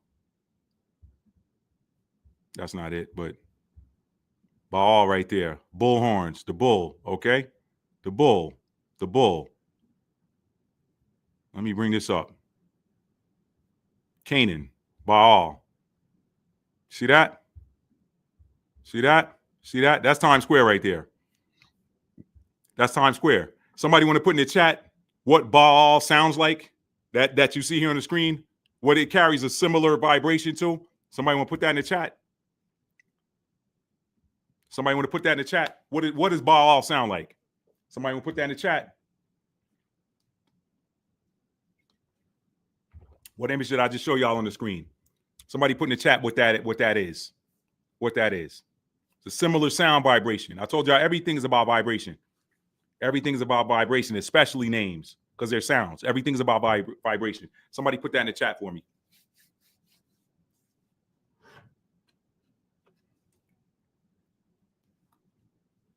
Y'all need some help? I know the thing's a little bit slow, delayed, but I'm going to work with y'all here. What team did Michael Jordan play for? Not what I was looking for, JoJo. It does sound like that, but I just showed y'all the image on the screen. What team did Michael Jordan play for? What is that right there? What are we looking at on the screen, fam?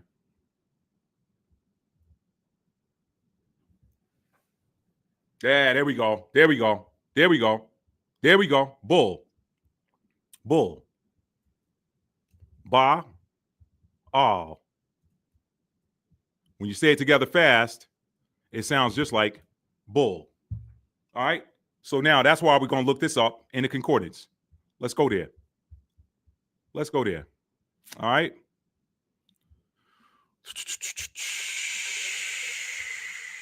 Let's get to work, family. Let's do some work here. This is the part. This is we're going to roll our sleeves up. This is the part right here. All right? Make sure y'all can see that on the screen.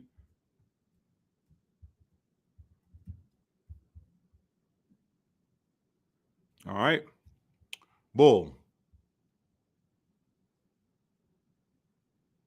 H774, H7794. Soar, okay? Pronounced shore. Pronounced shore. I want y'all to understand something. I'm gonna show y'all something in a minute. I'm gonna show y'all something. Bull, another word for it is shore. Okay. Outline of biblical usage. So the Hebrew word, the Hebrew transliteration of what you see in here, the sha, the wa, and the ra put together, shorter. Shorter. Okay, that's how that's pronounced. The ancient Hebrew, shorter. Okay, all right. They put the little stuff over it to help the modern people know how to vowels and stuff, because y'all know ancient Hebrew didn't have any vowels in it. It's a consonantal language. The vowels were implied, so it didn't have all them dots and dashes in ancient Hebrew. Okay, but we're dealing with what we got on the screen here. Sha, wa, ra, shorter, shorter. Okay, pronounced shore, shorter. Sha, wa, ra, shorter. Okay, now, all right, so let's look at that. KJV translates Strong's H7794 in the following manner: bullock, cow, bull, or wall. Pay attention. Bullock, cow, bull, or wall. All right, let's go back here. Make sure y'all can see this on the screen. Wall Street. Wall Street, bull, Wall Street. All right. Let me go back here. Wall Street has a bull. Shorter. Stay with me. Stay with me. Y'all stay with me for a second, okay? We're going to look up another word, bullock. All right? Let's look up bullock. We got it right here. All right? Bullock is the same, H7794. Let's do some, let's look up bull in the dictionary here. What is a bull? Make sure y'all can see that on the screen. Yeah, good. Y'all with me. Okay. What is a bull?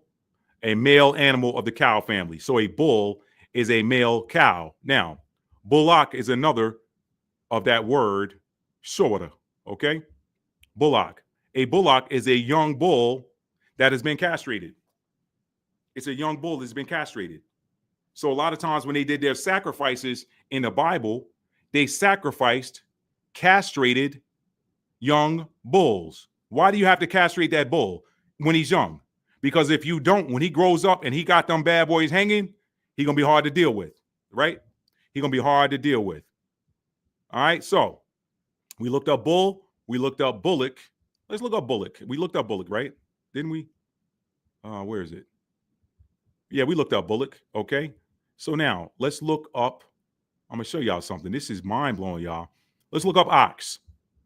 We know that the ox was something that we saw in the Bible a lot. Let's look up ox. Ox, all right?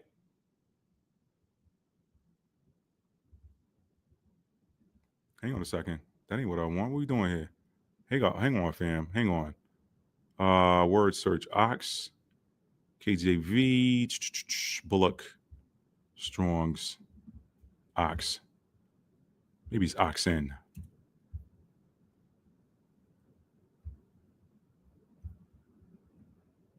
Why is this not doing? Okay, this ain't playing along. This is not playing along, y'all. Hang on a sec. Hang on. Oh, I don't want the Bible. I want the concordance. That's what we want right here. Is that the no? I'm not in accordance. I got out of it. There we go. Okay.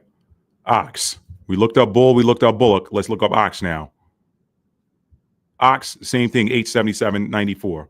Okay. Let's go back. Let's try oxen. H changes up. Okay. H12 H1241. Okay. Bakar. What is bakar? Bakar. Okay. Ox. Herd. Beeves. Young. Bullock. Calf. Cattle. Herd. Oxen. Okay. Bakar. Bakar is ox. Okay. Bakar. Now, you don't find the word cow in there, but we know what we're looking at here is a cow with horns. A bull has his balls. A bull has his balls, okay? A bullock does not. Neither does an ox. What is an ox? Let's look that up. What is an ox? An ox is a bull that has been castrated. Oxen are used in some countries for pulling vehicles or carrying things. We know that in the biblical times and even in modern in modern countries around the world, modern day countries around the world, especially on the African continent, they still use oxes to pull plows. Okay, what is it? All the oxes is a male cow, a fully grown male cow that does not have his balls. Okay, when he got his balls, then he's a bull. The bull got the balls, the ox does not. Okay, so an ox is a bull that has been castrated. He started out as a bullock. He grew up without all that testosterone in him so that he could be controlled. An ox can be controlled. A bull cannot. All right? An ox can be controlled. A bull cannot. So we looked that up. We looked up bull, bullock, ox. Let's look at this other word, bakar. I want to look at that for a second because we don't see cow in there, but watch this. Does anybody put in the chat, y'all, if anybody knows Spanish, okay? She said, wow, well, that's a new fun fact. Yep, never knew. Somebody put in the chat if you have ever studied Spanish, because if you did, I want to ask you like what this word means, okay? So y'all looked at so anybody knows Spanish in there, just give me a thumbs up. And you know what? Let me skip a step. If you know Spanish, tell me what the Spanish word for cow is. Okay. And somebody might want to use the online translator or something like that. Tell me what the Spanish word is for cow. What is the word? How do you say cow in Spanish?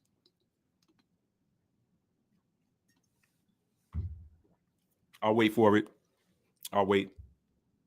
Bakar. Okay. Y'all see bakar on the screen. You know what? I keep doing this, y'all. I'm supposed to have this like this. Okay. There we go. Somebody pop that on the screen. Somebody tell me what the Spanish word for cow is. I'll give you another 30 seconds. Right. That is true on Discovery TV. So a bacaro is a bullfighter. What is the Spanish word for cow?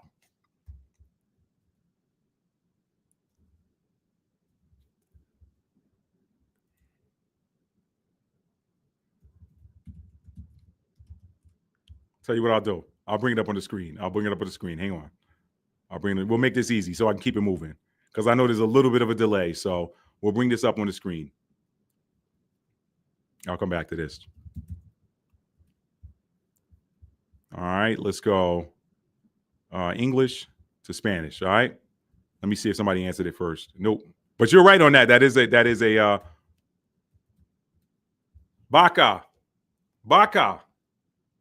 Baca, not vaca. It's spelled vaca, but it is pronounced baca. Remember, in Spanish, the V's are pronounced with a B. In modern Hebrew, that ba character, if they put that dot in between it, it serves as a B. But if they don't put that dot in the middle of it, then it becomes now they call it in modern Hebrew, they call it bet. All right. But in ancient Hebrew, it was ba. Okay. What they did was modern Hebrew Europeanized it. They took that ba character and put a B, a little dot in the middle of it to make it have a B sound. If it doesn't have the B in the middle, if it doesn't have that little dot in the middle, then it becomes a V sound. But Spanish, there was no V sound. It was ba. That's why when you hear Rafael Nadal when he's playing tennis, he says vamos. He doesn't say vamos. Vamos is spelled V-A-M-O-S, but it's pronounced with a B. So Baca. Now let's go back.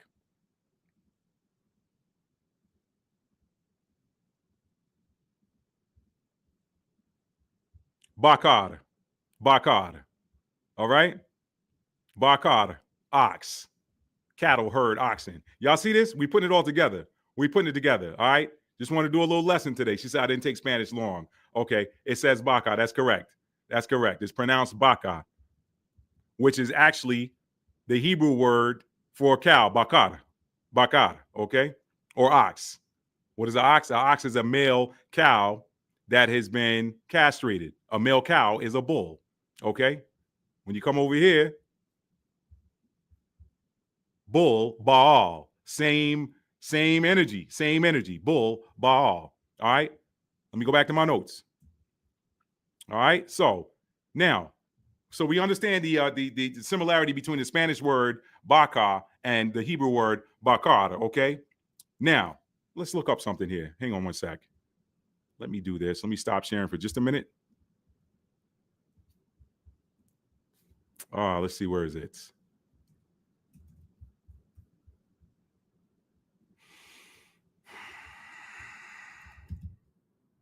Now, I'm going to put something on the screen for y'all here. Hang on a second. Now we're going to look up the Spanish word for bull. We're going to look up the Spanish word for bull. Watch this.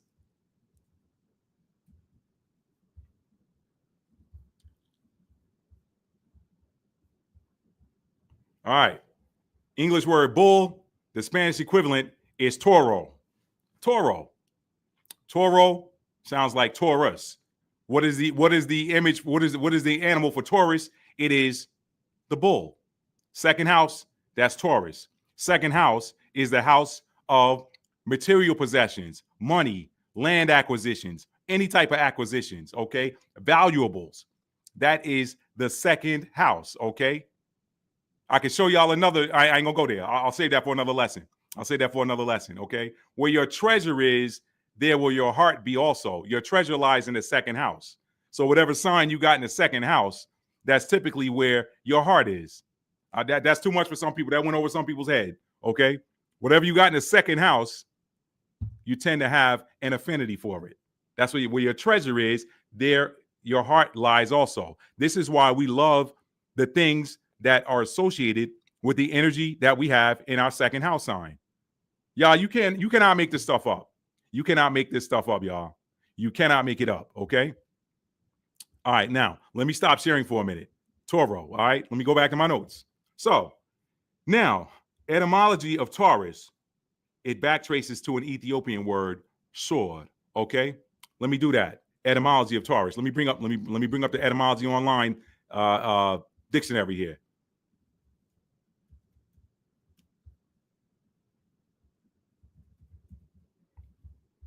We putting this together, y'all. When this come together for y'all gonna be like, really?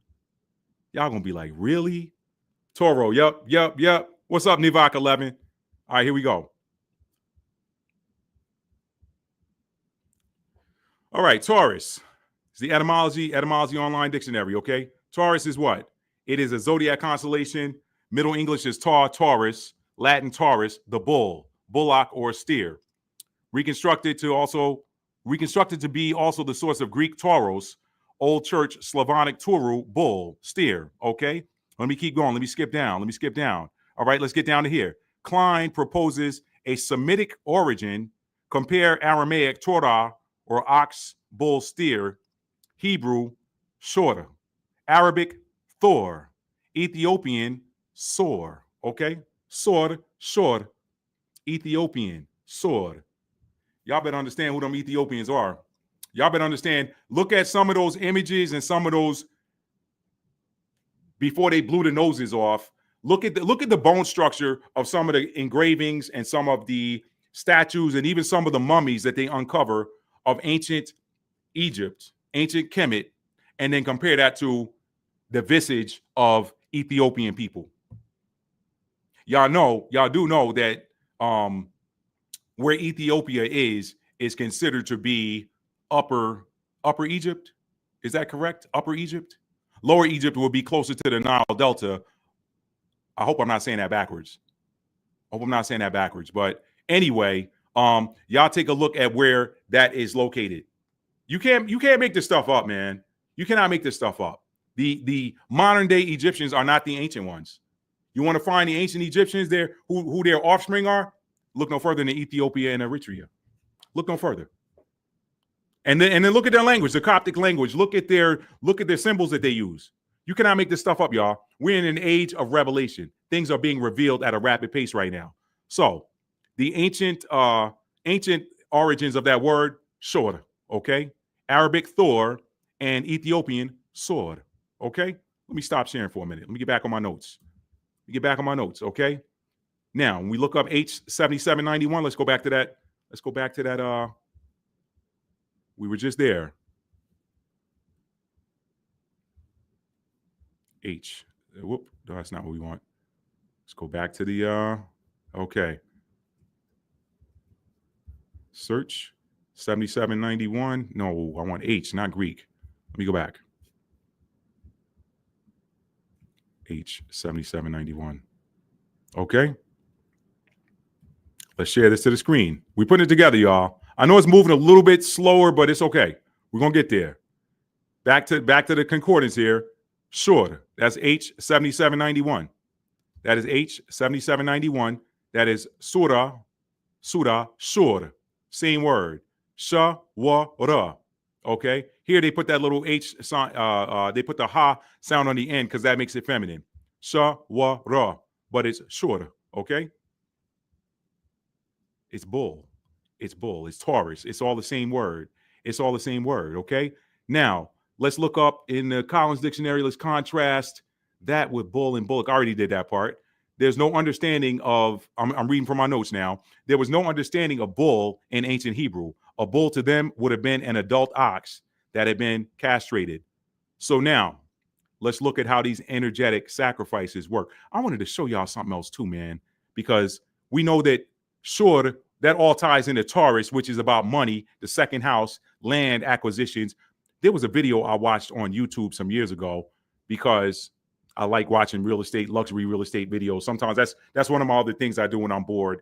I like to look at luxury real estate places from around the world. That's just what I like to do. So let me show y'all something here. Let me switch the tab. Let me show y'all something here. Give me 1 second here.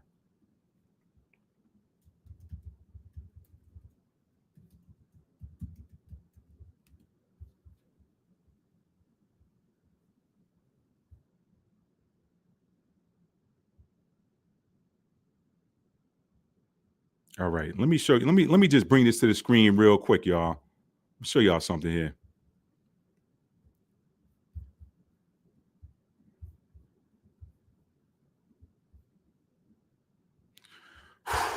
Y'all see this right here on the screen? The middle right there, right here. Shore group. You see that image there? It's the image of the bull or Taurus. Everything that this real estate group shows is luxury properties.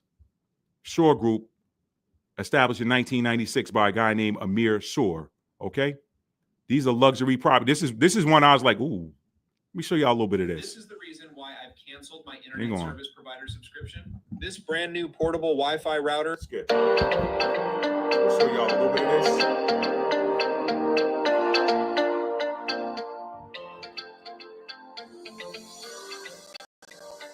Shore Group. See the logo right there? Established in 1996. Look at what they showing.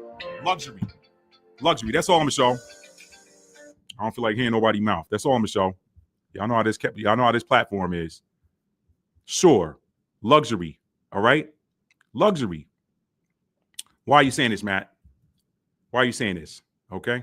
I'm getting down to that now. Now we're getting down to the nitty-gritty. Okay. So when you look at Shore Group, Taurus energy, the bull,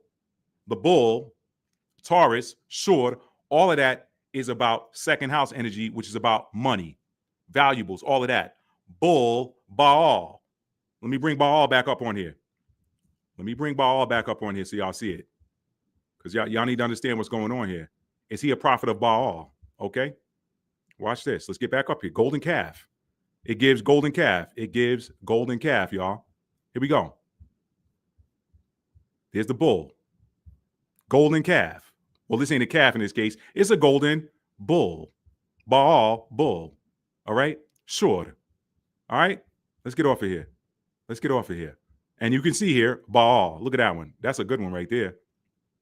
Bull, Baal. So when you're talking about Baal and bull, you're talking second house, money. And by no means am I suggesting that the second house is evil. I'm just telling y'all how that got assigned to that, okay? It's about things that we value. This ain't new. This stuff in the stars has been around as long as the earth has been here, okay? All right, so now, y'all need to understand what Baal is. It's about money. It's about that money lifestyle. It is the god of, he's a god of valuables and pleasures and that sort of thing, okay? Pleasures, valuables, money, material possessions, all of that. And I am not saying that stuff is evil. It's evil when you worship it, okay? It's not proper. It is, I don't even want to use the word evil. What do I want to say here? It is dysfunctional. When the scriptures talk about sin, when you look that word up using the ancient Hebrew lexicon, it breaks down to something that is dysfunctional, which is working not in accordance with the intended design, the original design. Okay, there's nothing wrong with having money. You're not supposed to worship it. Okay, so when you're talking about Baal worship, you're worshiping the god of money, the god of material possessions, the god of earthly goods.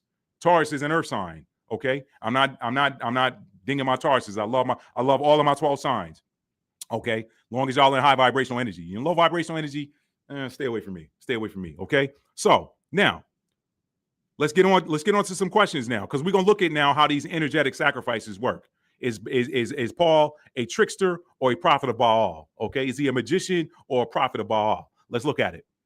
First off, we're gonna look at how these energetic sacrifices work. What does the root chakra represent? Somebody want to put that in the chat? Somebody want to put that in the chat? What does the root chakra represent?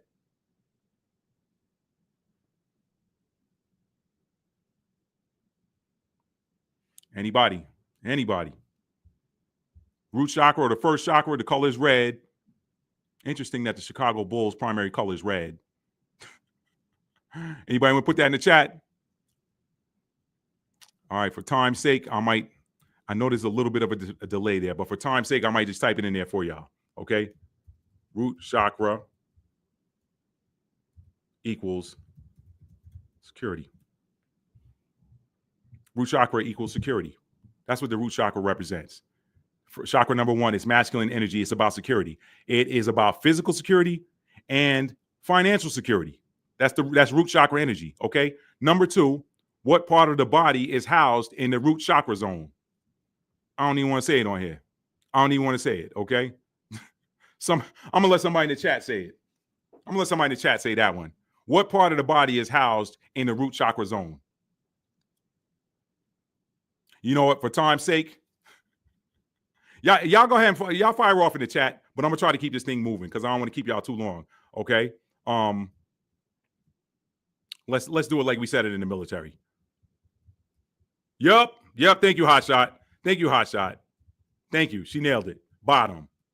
She said it nicer than I was going to say it, okay?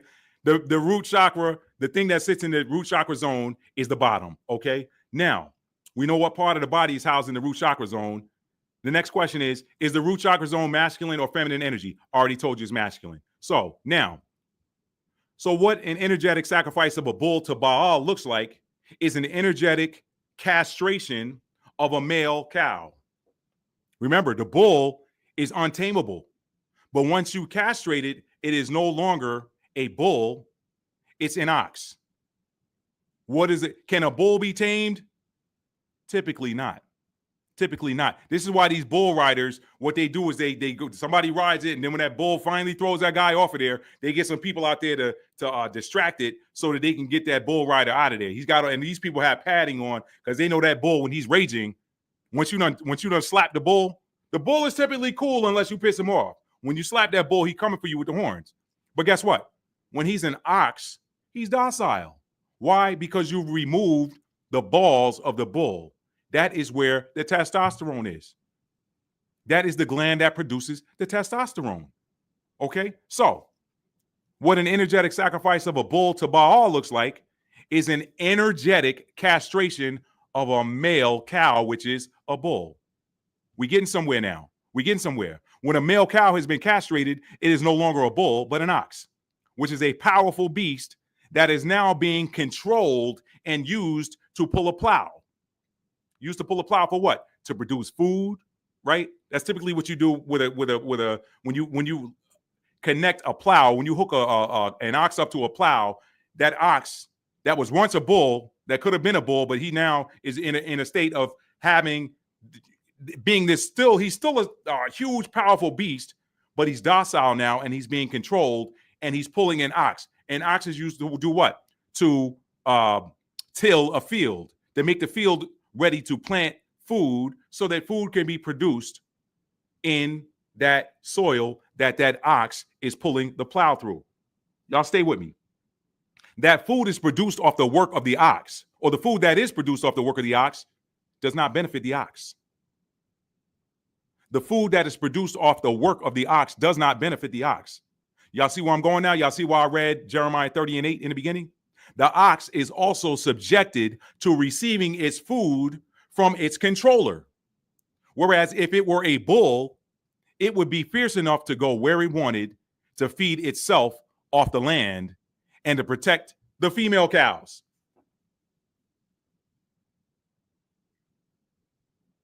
Jake Paul, he's an example. He's an example. He's just one example of modern day prophets of Baal. Y'all see where I'm going now. Y'all see where I'm going now. When you castrate a male bull, he then becomes an ox, and an ox is used so that you can work it and get gain from it. Gain that you could not get if this ox still had its nads. An ox is strong, but because it no longer has the testosterone or masculine power that it would have if it still had its testicles, it has less interest in protecting its female cows or even producing offspring with them. It only exists to serve the will of its master. Okay? All right? So now y'all make the connection. Y'all make the connection, okay? Y'all make the connection. Mike Tyson. Look at the people that Jake Paul has fought. Look at the people who he's fought. I'm gonna come back to this in the wrap up. But Mike Tyson, a fierce champion. Did y'all see Mike Tyson 4 years ago against Roy Jones? He was still in his 50s. 4 years ago, he was 54, not 58. He was still in his 50s. Did y'all see Mike Tyson training in the lead up to this fight? I'm gonna tell y'all at the end what I think was going on with Mike Tyson in that ring. Because those of y'all that watched that fight, Mike looked very lethargic walking to the ring. I've never seen him look like that walking to a ring ever. Was he supposed to be afraid of a guy that has no championship pedigree in his gloves? Y'all gonna want to see that natal chart breakdown of Jake Paul. It's on my Patreon. Y'all gonna want to see that. Okay, let me keep going. So now, root chakra, security, root chakra. What part of the body is housed in the root chakra zone? The bottom. Masculine energy. The root chakra is that masculine or feminine. All right. An ox is strong, but because it no longer has its testosterone, it doesn't do what a bull does. That bull is fierce and respected. That ox, it's only respected for its strength, but it is now in a state which it could be controlled, But a change is coming in spite of all of this. A change is coming in spite of all of this. Let me look up this word for y'all in the Etymology online. We get ready to move to the end now. We're moving toward the end. Let me bring up Etymology online here for y'all. All right. Let me share this to the screen, because y'all know I get excited and then I don't have it up here. I'm gonna show you why I'm looking this word up here. Stranger. What is a stranger? A stranger is an unknown person, a foreigner, or one who comes from another country. Okay? An unknown person, a foreigner, or one who comes from another land. Another land. All right? Wow. Look at this. Look at this down here. By the 15th century, as not a citizen of a nation, not a member of a religious group, craft, family, etc., the English now never picked up the secondary sense of the adjective, also from late 14th century as traveler or transient, a stranger, traveler or transient, as a form of address to an unknown person. It is recorded from 1817 in the American English Rural Colloquial. The meaning is one who has stopped visiting. So you start out as a visitor, but then you end up staying. You end up staying, often with reminder to not be one. Okay? One who has stopped visiting. A stranger. One who is an unknown person, a foreigner, or one who comes from another country. One who comes from another country.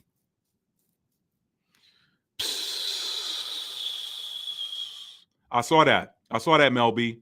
I saw that. I'm gonna come back to that too. I saw that. I watched Mike Tyson fights his entire career. I've never once seen that. That was disgusting. And that cameraman didn't have to put that on display. We're talking about the castration of a bull and turning him into an ox. Some of y'all already know where the summary's going. Some of y'all already know, okay? Stranger, why did you read Stranger, Matthew? I'm going to show you. Because I can show you better than I can tell you. Why did I read stranger? Why did I read that word stranger? Some of y'all already know where I'm going with it. This was a sacrifice to Baal. Baal is the god of money, okay? I'm going to show y'all how bad it gets. Just give me a second. Jeremiah 30:6-8. Ask you now and see whether a man doth travail with a child. Wherefore or why do I see every man with his hands on his loins as a woman in travail, and all faces are turned into paleness? Alas, for that day is great, so that none is like it. It is even the time of Jacob's troubles, the real Jacob. Okay, but he shall be saved out of it. Verse 8, for it shall come to pass in that day, or that season, this season, saith the power of hosts, the ruler of hosts, that I will break his yoke, that strangers, from off thy neck and will burst thy bonds. He talking to us now.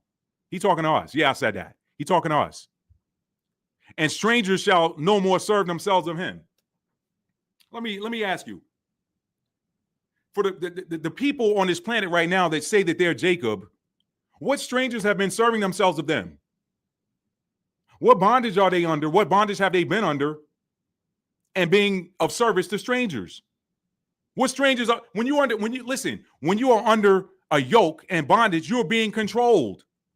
Guess what the ox is under?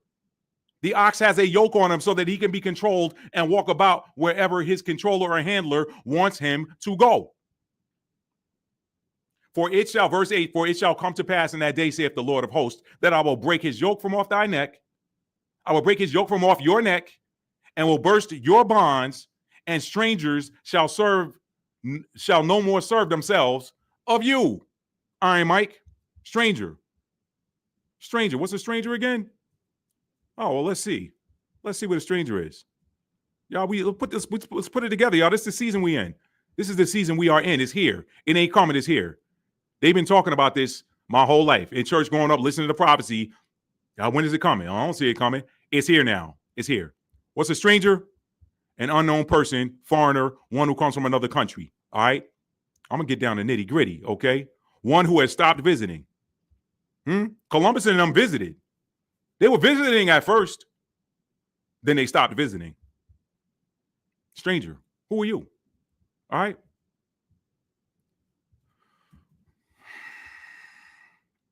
So, stranger. Now y'all know where that comes from. Let me give you a better reference. Let me give you a better reference. Let's go to Deuteronomy. We're going to put these punches together, y'all. We're going to put these punches together like Mike didn't. Like Mike couldn't. I'm going to tell you why he couldn't. Okay, Mike was a sacrifice to Baal. I'm going to put it together in the end. Mike was a sacrifice to Baal. Who was the prophet of Baal? The prophet. What is the prophet? The prophet is also one who administers rites. They're also one that administers rites or performs signs and wonders. Those are prophets too. Okay? Let me show y'all something here. We putting this together. Like a puzzle. Y'all. We are putting this together like a puzzle. Oh, why you do that? Come back. Don't play with me. Be nice. All right? Don't play with me. All right, there we go. All right, let's go to Deuteronomy, the 28th chapter. Uh-oh. This is the one they don't like for y'all to read. This is the one that they don't like for y'all to read and understand. This is the one they don't like for y'all to read and understand. Let's go. Let's go. Let's go, y'all. Let me highlight this.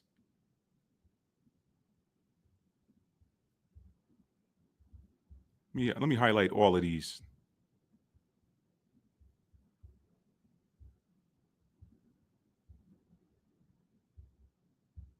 That's highlighted already. He knows are highlighted. Okay. Deuteronomy chapter 28, verse 43. Talking about strangers. The stranger that is within thee shall get up above thee very high. What is Deuteronomy 28? It is the conditional prophecy. What makes it conditional? What makes it conditional, Matt?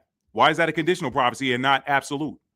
Well, because right here, when you read verses 1, it says, and it shall come to pass if thou shalt hearken diligently unto the voice of your power to observe and to do all his instructions, which he is instructed this day. Remember, a commandment is always done. When he commanded, let there be light, there was so. The Most High, the power, does not command anything that does not happen. We're free will beings. Remember that. So if he commanded, thou shalt not kill, nobody ever would. Why? Because it's a commandment. Commandment and universal law go together. They're one and the same. If he's the power, he runs the lights. If he says, let there be light, let is powerful. Some of y'all need to start speaking let in your life. When you want something to appear in your life, that's high vibrational. Be careful of that low vibrational stuff. Tie it to that high vibrational emotion. I got the chart on my refrigerator. I put it on my refrigerator. I've never had it on my refrigerator. I put it on my refrigerator last week. I said, you know what? I need to be mindful of my emotional state at all times. Every time I walk by it, I wrote at the top of it, it says, where are my emotions right now? And then underneath that, I got, where do I want them to be? And how do I get them there? I've taken that out of theory into practice. I know I'm always on here talking about that, y'all. But I've never printed that chart out and put it on my refrigerator until last week. And let me tell you, that's powerful. When it's staring in your face and you write on the top of that, where are my emotions? It makes you accountable to yourself. Who wants to walk around in a low vibrational frequency emotion? So every time you walk past there, when you look at that, if you down there below that courage line, you like, oh man, I am here. I need to, where do I want it to be? I want to at least be neutral. What do I need to do to get there? I need to let go whatever this is on my mind that's bothering me. It ain't that serious. It's powerful, y'all. It's powerful. Okay? So this is a conditional prophecy. Why? Because he said, if you shall hearken diligently into the voice of your power to observe and to follow all his instructions, which he has instructed you on this day, that the Lord or the Most High, your power will set you on high above all the nations of the earth. So there's a condition there. You have to follow that condition, which is follow the instructions. I'm giving you the instructions, follow them.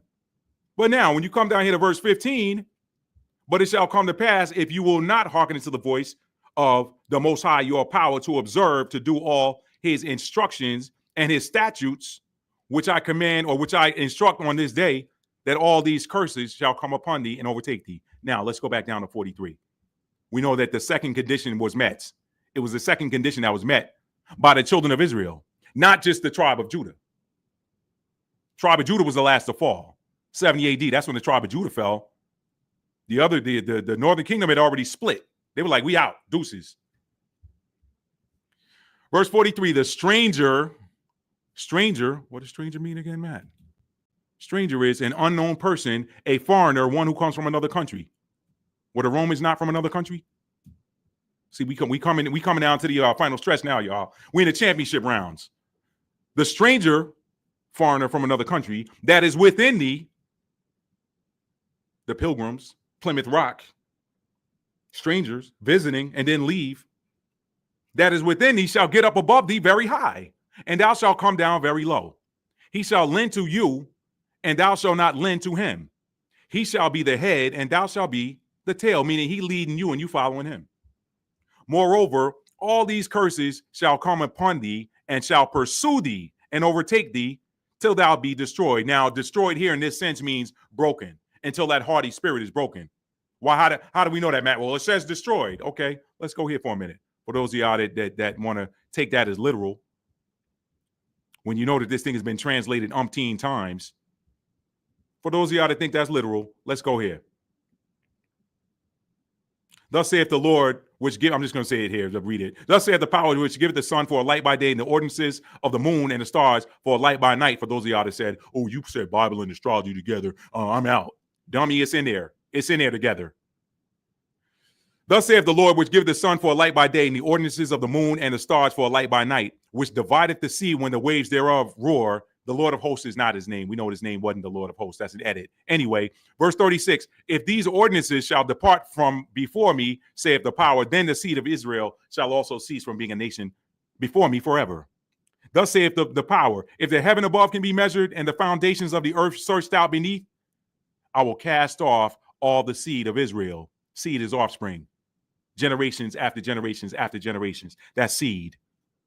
You grow. I love cucumber. Y'all know that. I'm always saying cucumber. You put a cucumber seed in the ground, it grows a vine. You get multiple cucumber. Them seeds that's in those cucumbers are offspring. They're the next generation of that original seed. Come on, somebody. Thus saith the power, if heaven above can be measured and the foundations of the earth searched out beneath, I will also cast off all the seed, offspring of Israel for all that they have done. So that's how you know that this don't mean destroyed. He just told you, he basically said when hell freezes over, that's when I'll cast them off. So destroyed just means broken. That haughty spirit broken. I need to break that bull in you so that you do the right thing. Now, I don't want you to be an ox for nobody else. Now, I ain't telling you to be no ox. I'm just trying to break that haughty spirit. You keep them balls because we're going to need y'all men to have them later on. And overtake thee till thou be destroyed, because thou hearkenest not unto the voice of your power to keep his commandments and his statutes, or his instructions and statutes, which he instructed you. And they shall be upon thee for a sign and for a wonder, and upon thy seed forever. When you look that up in the ancient Hebrew, that breaks down to forever means a distant time. It doesn't mean in perpetuity. How do we know that? Go back here. That's how we know it. He said, I'm not going to do it. I'm not going to do it. He said, it ain't nobody here. He said, the ordinances of the sun, moon, and stars are not going to depart from before me. If they do, then I'll cast y'all away. That's a when hell freezes over moment. If one of y'all men walking the earth can measure the foundations of can measure the heights of heaven and the foundation of the earth, then I'll get rid of them. So don't take forever literal. It just means to a distant time. I think that distant time is knocking. Verse 47, because thou servest not your power with joyfulness and with gladness of heart, for the abundance of all things, I gave you everything. Therefore shalt thou serve thine enemies, which the power shall send against thee in hunger and in thirst and in nakedness and in want of all things. Man, I wish I had. Girl, I wish I had. And he shall put a yoke of iron upon your neck until he have destroyed you, meaning broke that haughty spirit. The power shall bring a nation against thee from far, from the end of the earth, as swift as the eagle flieth. The Romans had an eagle for their icon. A nation whose tongue thou shalt not understand. That's why Christopher Columbus had a Hebrew-speaking Negro on his maiden voyage. He already knew who was going to be over here. He already knew they weren't going to understand him. So let's bring I ain't going to say it. I almost said a name. I'm not going to do that. I ain't trying to be divisive. Let's bring a brother who can speak the native tongue, who can come tell us what they're saying, and we can tell them what we're saying. A nation whose tongue thou shalt not understand. A nation of fierce countenance. They look fierce. The Roman soldiers look fierce. They came here with them helmets on with the little thing right here, and all you saw was the eyes. A nation of fierce countenance, which shall not regard the person of old, nor show favor to the young. We don't care about y'all senior citizens. We don't care about y'all kids. And he shall eat the fruit of thy cattle. Your ox out there plowing, but he eating what's being grown. And the fruit of thy land, until that haughty spirit is broken, which also shall not leave thee either corn, wine, or oil, or the increase of thy kind, which is your cattle, or flocks of thy sheep, until he have broken you. Lord, why you let this happen to us? Why you let this happen to us, Lord? Why you let this happen to us, Lord? Why you let it happen? And he shall besiege thee in all thy gates, your cities, until thy high and fenced walls come down, wherein thou trustedst. Go look up that Pequot Indian massacre, since we coming up on Thanksgiving. First of all, understand who those Pequots were. Brown skin, nappy hair. And now go read the real story of Thanksgiving. Okay? Wherein thou trustest throughout all thy land, and he shall besiege thee in all thy gates throughout all thy land, which your power hath given you, the land he gave you. See, people think that just happened over there 70 AD in ancient Israel. That this is a prophecy that went to the whole 12 tribes. So wherever they were in the earth, that had to happen. This is why the Zulus was whooping the British a crooked letter until they pulled out them Gatling guns. Because this prophecy, guys, the power said my word cannot return void. If I told you this was going to happen because you didn't follow the instruction, it's got to happen. This is why a stranger is running South Africa right now. This is why a stranger, somebody who was not indigenous to the land, came over here and set up camp here in these United States. There in the British Isles. Y'all think the British, y'all better stop listening to that narrative. Y'all think the British Isles wasn't brown? Look at the Jamaican flag and the Scottish flag and see aren't they the same flag, just with different colors. Man, y'all come on, man. Y'all come on. And he shall besiege thee in all thy gates until thy high and fenced walls come down, wherein thou trustest, throughout all thy land. And he shall besiege thee in all thy gates throughout all thy land, which the power have given you. And thou shalt eat the fruit of thy own body, the flesh of thy sons and of thy daughters, which the power hath given you in the siege and in the straitness wherewith thine enemies shall distress thee. I'm going to break down this whole thing, and I'm going to do a replay. I keep promising y'all that I'm going to do this replay of Deuteronomy 28 and Leviticus 26. Okay? That really happened. That happened. Go read the antiquities. The Romans were starving them when they besieged Jerusalem. And these fools, because they were fighting each other, they burned up, they had enough grain to last a 2-year siege. But they were fighting each other, so the two warring factions burned up each other's grain stores. So they didn't have any food when the siege started.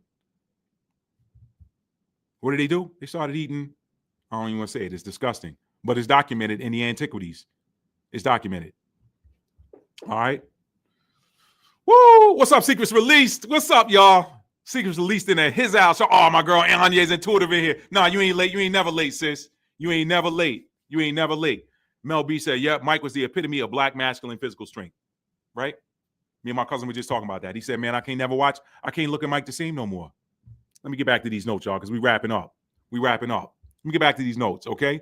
All right, so I broke it down to y'all. I gave you the etymology of stranger. Stranger is somebody. Let me show it on the screen one more time for the people that just joined. Let me show it on the screen one more time. Stranger, etymology of stranger, an unknown person, a foreigner, one who comes from another country. Y'all still believe in this narrative that every so-called black person over in these United States is a descendant of somebody that came here on a slave ship. No, we were already over here. This is why Christopher Columbus. Y'all go read. What is the name of that book? Lost Tribes and Promised Lands by Ronald Sanders. This is a history they don't teach in school. Why would Columbus? They already knew what was going on over here. I told y'all it was military. Military, search and destroy. They had already broken the backs of the Israelites on the Iberian Peninsula. Hey, y'all, we heard they over there across that way. Now, see, I told y'all, man, anytime an enemy comes into a country and takes it over, they don't care about the money. They got money. They had the money to fight a war. They're going to take the gold too. But what's more valuable to them than gold? Information. This is why people always tapping lines and stuff, trying to hear what people talking about, tapping people's lines, got cameras and stuff. All that's information. They care about the information. Where are the books? Go get the books.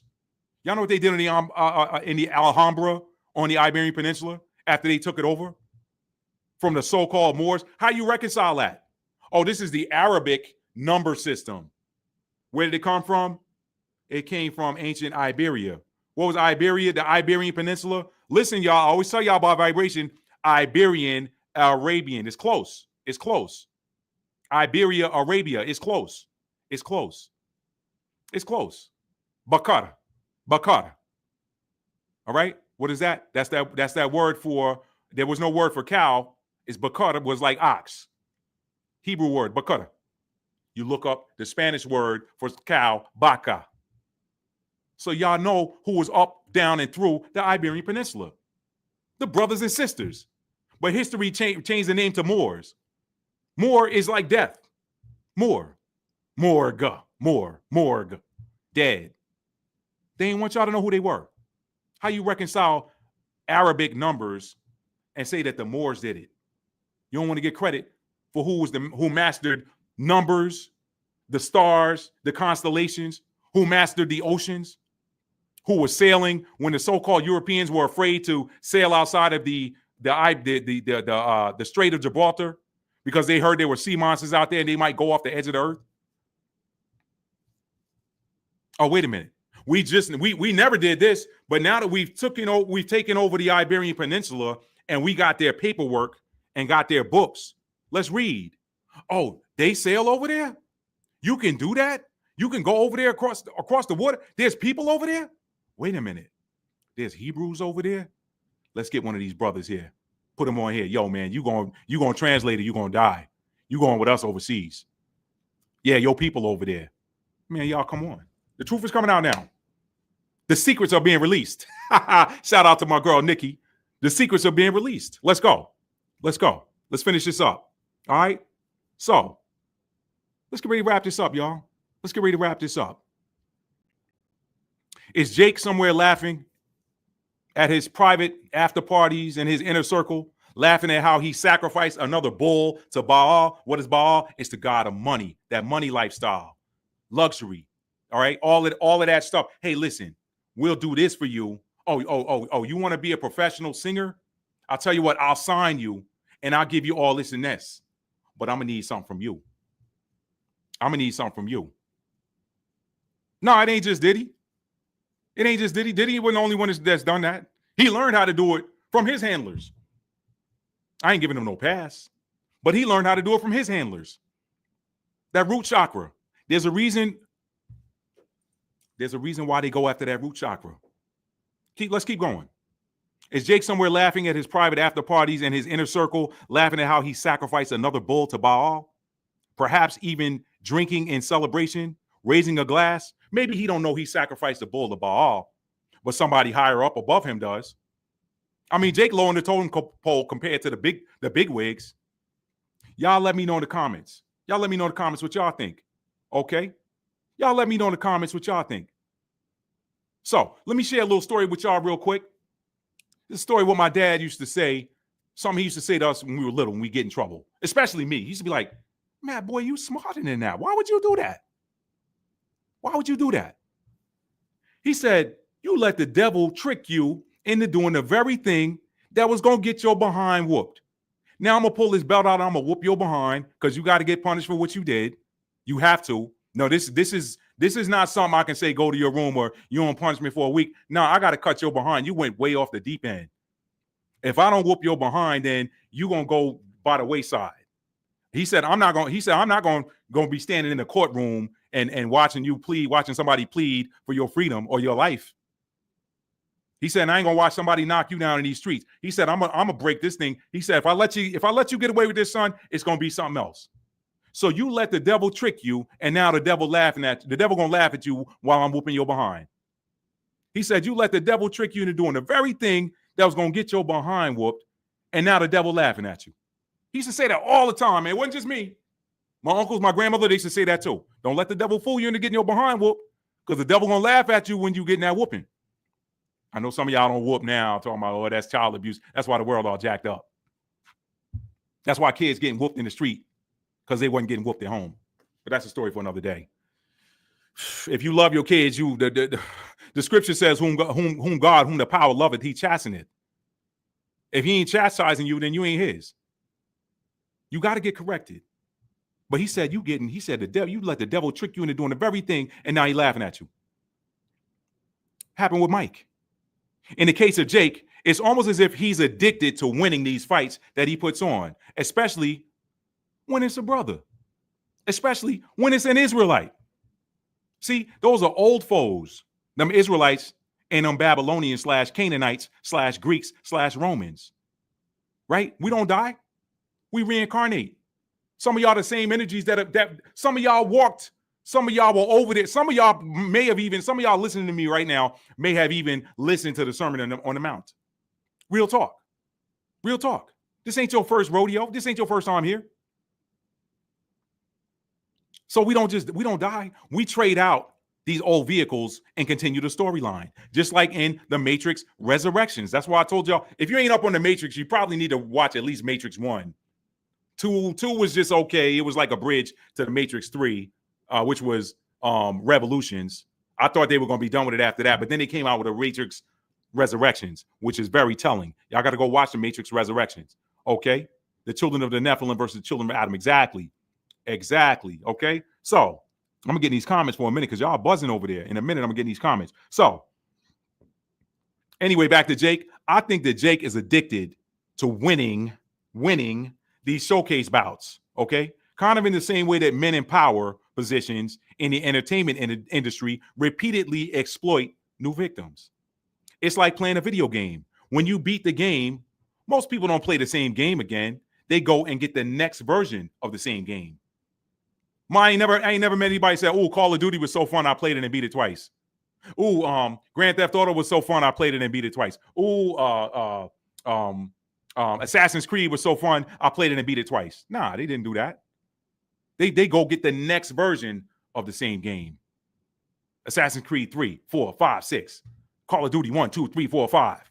Battlefield 1, 2, 3, 4, 5. They want the same experience in an updated version of the game. All right? So they go and get the next version of the game. So they like a series. So like a series of games, they're addicted to playing and winning. These men in power, they do the same thing. They exploit one person. They snatch the soul from them. They got no more use for them. It ain't a challenge no more. It ain't a challenge. Let me go sacrifice the next one. Y'all heard about Will in that 6 Degrees of Separation? Thank God I never saw it. Okay, thank God I never saw it. Boss Lady told me about that movie and how he changed after that. I'm gonna leave that alone, okay? So now let's circle back to the question in the title. Is Jake Paul a trickster? He's a magician? Is he a prophet of Baal? I think he's both. The magic is the illusion of having a real fight and being better than he really is. Remember the great and powerful Oz from the Wizard of Oz movie? He was a master illusionist who used sights and sounds to cast fear, which allowed him to control the resources of the land and keep the people under a sleep spell, which kept them subject to someone who actually had no power. Okay, I talked about that in a recent live stream. Once the tricks and tools are exposed, the magician's magic is no longer effective, and he's exposed for his fragility. This is why Paul won't enter into the WBC, the WBA, the IBF and fight. Why would he? Why would he? He's making too much money. If the trick gets exposed, he can't make money anymore. Now he can't sell a fight and make a whole lot of money on it because people are going to be like, "Oh, man, he can't fight. I ain't watching him." But as long as he can get y'all to think he's better than he really is and puts this illusionary show on, y'all going to keep putting your heart space energy into hoping your champion, somebody finally knocks him out. So if the magic is the illusion of what's really happening in the ring, why is he doing it? Okay? Spiritual. It's spiritual. Carnally, of course, he's doing it to make a lot of money. We know that carnally, but this thing is spiritual. The why leads to him being a modern day prophet of Baal. This is why I said that in the title. When I said, we know that Baal, in essence, is the low vibrational energy or the low vibrational lord of money and pleasure. All prophets work for a power that's greater than them. All prophets work for a power that's greater than themselves. Low vibrational entities feed off of low vibrational emotion. That's why people, when you happy, some people are low vibrational. "Girl, I can't stand her, girl. She's just always happy about something." And they coming and picking, being nitpicky, trying stuff to bring your vibration down to their level. Because they can't stand the light. The light hurts their eyes. Like somebody laying in the bed at 2:30 in the morning and somebody coming in there flipping the light switch on. Dudes. Yo, man, who that dude think? Man, he always, man, look here, man. Nah, man, we can't run with him no more. Man, he always smiling and stuff. Man, what you smiling about, man? Ain't nothing to smile about. What's this high vibrational stuff, man? Low vibrational entities feed off low vibrational emotion. Which emotions from that scale feed the monster? Which ones from that scale feed the monster? Which ones?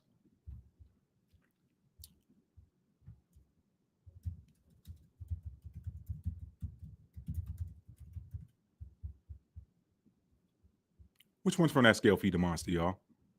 Why y'all do this to me all the time? Let me bring that up. Let me bring that up on the screen. Let me share this to the screen real quick. This is why I printed this out and put it on my refrigerator and wrote at the top of it, where are my emotions right now? I wrote that across here at the top. Where are my emotions right now? And underneath here, I wrote, where do I want them to be and how do I get there? Which one of these low vibrational emotions? Courage is the midline. Courage is the midline. Which one of these feeds the monster? You know what I got in my notes? Pride and grief and sadness. Pride sits up here. Pride sits right there. Grief, shame is all the way down to the bottom. You gonna tell me that at the end of it, let me get to that. Let me get to it. Let me follow my notes. Because I'm about done.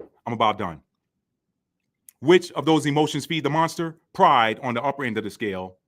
On the upper end of the low vibrational range is pride. Pride feeds the monster. Another sucker. I did it again. This fight was probably going to generate $250 million in revenue. I'll give him $20 million. I'll eat the rest. $20 million to sacrifice another bull, one of the chosen ones of the Most High. You think y'all? You think that these people at the top don't know who y'all are? This thing is ancient. Oh, you a 9 ether being? 9 beats a 6. I'm gonna show you what we do. Let's throw some money their way. Got another one. What's the other one that feeds the monster? Grief, sadness, and shame at the lower end. Who's ashamed? Let me keep going. All the handlers and creators of these events bask in pride for sacrificing another of the children of the kingdom on the altar of money. Sacrificing them on the altar of money. They also laugh at the grief of those who believed that their hero would defeat the monster who runs his mouth, who should not be able to back it up, and in believing their guy would win, and then they bet money on their guy and they lose it. So they lose twice. They lost their heart space energy. They put their heart and their emotions into Mike winning. And some of them were stupid enough to even bet on Mike winning. And when Mike loses, not only have you fed these low vibrational energies sadness, you also gave them your money. Money's energy too. So they got double. You got nothing out of it. I didn't hope Mike won that fight. I knew it was going to be some BS. I just wanted to see what the trick was going to be. I didn't do it to come on here, but this was given to me in a download. Okay? All right? So they laugh at the grief of those who believe that their hero would defeat the monster who runs his mouth, who should not be able to back it up. And in believing their guy would win, they bet money on their guy and lost it. Baal is the god of wickedly obtained wealth. He ain't the god of wealth. That's where we get this twisted. That's why you see these pastors like Creflo, give me your dollars,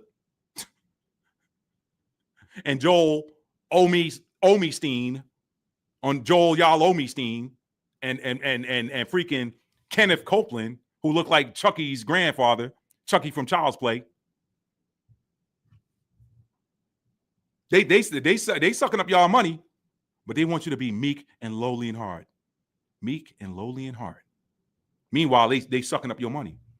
Creflo, give me your dollars. All right? Baal is the god of wickedly obtained wealth, not wealth. There's nothing wrong being wealthy. You want to be wealthy because you can affect change, the right type of change, when you got some wealth. Okay? But Baal is the god of wickedly obtained and wealth and lasciviousness. The prophet is both the mouthpiece and the one who administers and or serves the will of the one that sent him. So think of prophets as ambassadors. Let me get this off the screen. Think of prophets as ambassadors. Okay. Think of okay. Yeah, I don't want to put these glasses on because they make my eyes look this big but it's getting late and they're okay. Yeah.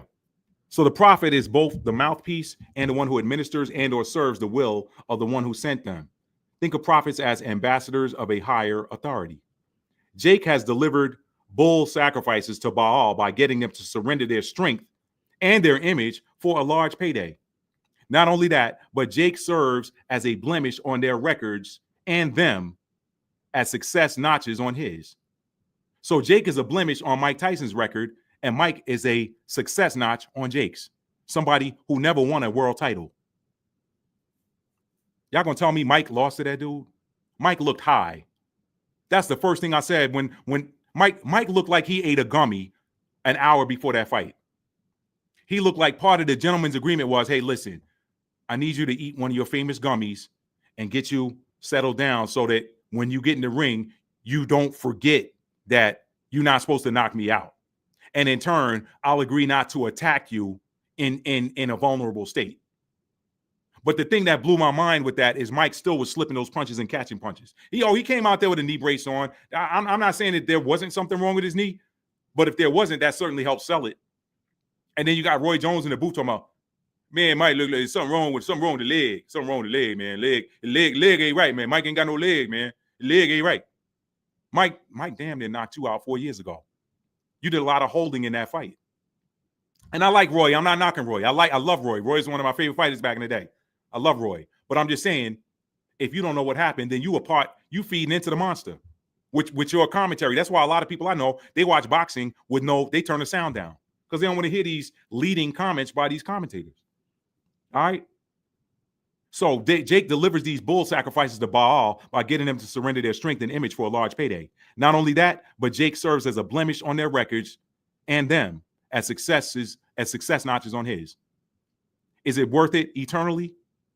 Remember something. Everything you as a soul does goes against your eternal record stored in the Akashic Records library in the ether, where only the will of the Most High can order your record expunged.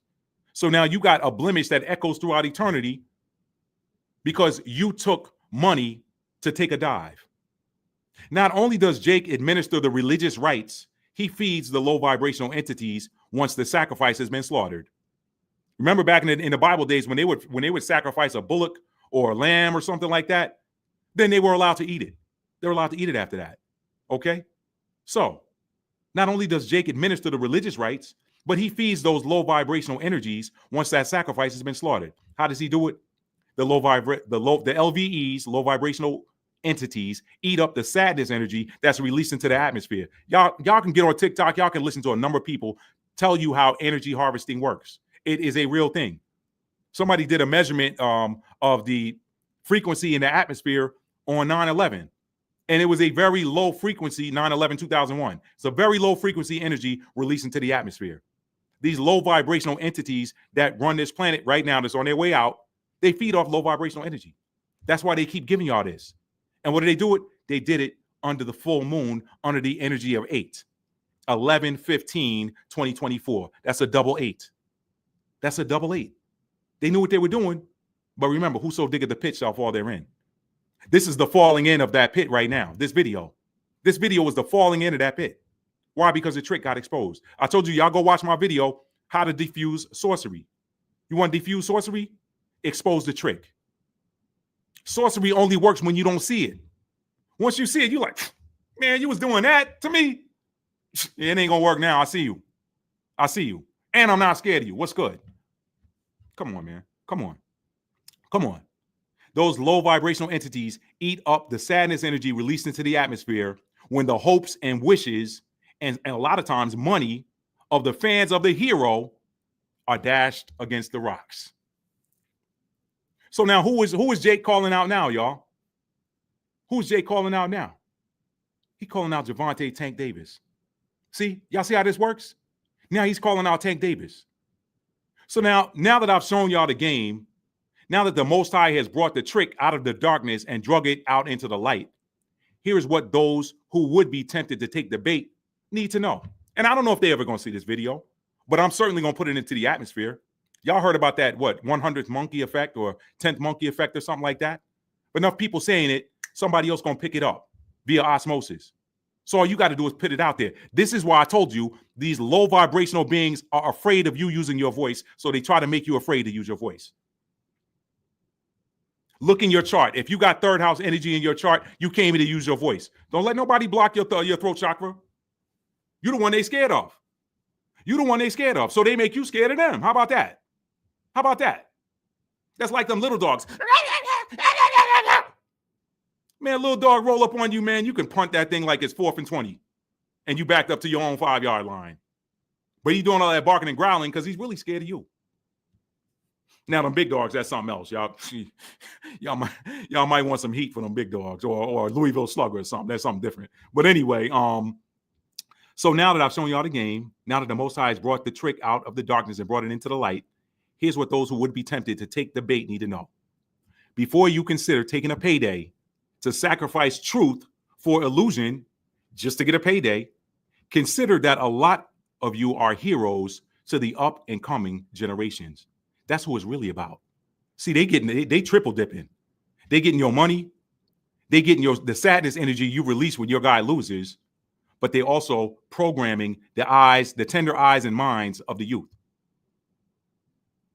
See, a lot of y'all are heroes to the up and coming generations. Mike Tyson is a hero. A lot of people that watched that fight never saw Mike in his prime, but they heard the legend. And they saw the training videos where he's freaking punching through the padding on his. There's no way he should have lost that fight, but he didn't lose it. He was sacrificed. All right. Remember that a lot of y'all are heroes to the up and coming generations. What type of false narrative are you being part and parcel to?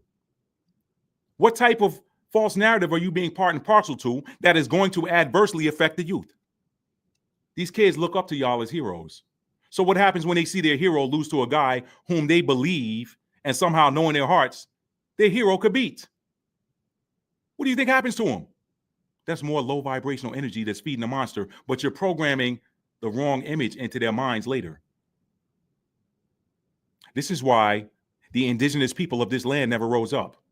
This is why they did things like buck breaking back in the day, where they took the strongest of the captives. I don't even like saying slave, really. Where they took the strongest of the human trafficking victims, strapped them to a bench, bent them over, bound them, and one of these punks ran up in them in front of everybody. That was buck breaking. That really happened. That was castration of the bull in front of everybody. What does a kid that sees that do? Man, I don't want that to happen to me. I'm going to do whatever they tell me to do. Not realizing that you got a power in you to overcome them. Not realizing the truth of who you are and who your ancestors were. Not realizing that your ancestors would go into combat heavily outnumbered and send them enemies fleeing 7 ways. That's written. All right? All right? On the flip, what do you think Jake and Logan are doing? What do you think Jake and Logan are going to do when they're too old to continue this enterprise? What do you think they're going to do? I'll tell you what they're going to do. They're going to sit down with their sons and daughters and pass the knowledge down to them of how to continue exploiting and sacrificing the next generation of bulls that they've already pre-programmed their psyche. Let's keep them in a low financial state. Let's keep them in a low state so they'll do whatever we need them to do to get money. And we'll keep this thing going. We'll keep sacrificing them on the altar of Baal. And what are your kids going to do? Huh? What are they going to do? They are watching you. Your kids are what? Mike Tyson got kids. What are you going to do? Teach them, hey, son, this is how you can get an easy payday. Just agree to sign this non-disclosure agreement that says you're not going to expose the terms of this agreement, the terms of what we agreed to do. Just sign this NDA that says you're not going to expose the terms, and they're going to give you a lot of money.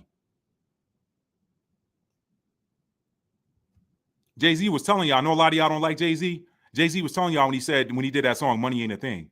He was telling y'all something. They ain't nothing, man, come on. They ain't nothing but a hook. They ain't nothing but a baited hook. That's all it is. That's why they don't mess with the royals, because the royals can't be bought. Even a royal that's struggling in the job. I told y'all, man, when money goes away, the real royal's going to stand up. Money don't make you a royal. Royalty is in your blood. Kendrick Lamar knew what he was talking about. All right? So, what are your kids going to do? They're watching you and learning from you how to make the same mistakes that you did. My dad used to teach me that all the time. He used to teach me and my brothers all the time. He used to say, son, if something ain't working for somebody else, why would you do the same thing they're doing? All right? Don't make the same mistake somebody else made. But your kids are watching and learning from you how to make the same mistakes that you did. You are teaching the next generation the lie that the temporary energy of money, including its temporary liquid nature, is more important than the eternal energy of truth and righteousness.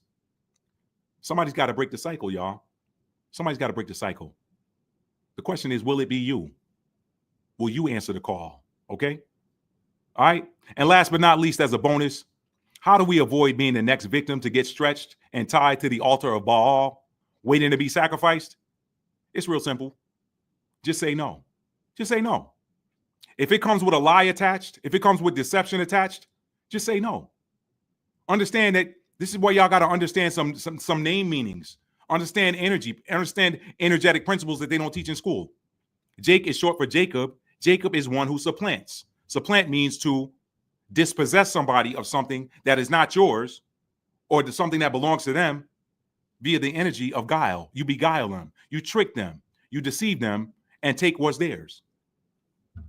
Just say no. Just like the 80s drug anti-drug ad, war on drugs ad or whatever. Just say no. Do not. This is how you do it. This is how you escape. This is how you dodge. This is how you avoid being sacrificed on the altar of Baal. Do not place a monetary value on something that is not based in truth. If they sit you down and tell you, okay, this is how we're going to trick. We need you for this. We need you to pull the trick off. Don't do it. Don't do it. Listen, when I was actively practicing real estate, one of the things I used to serve as a coach.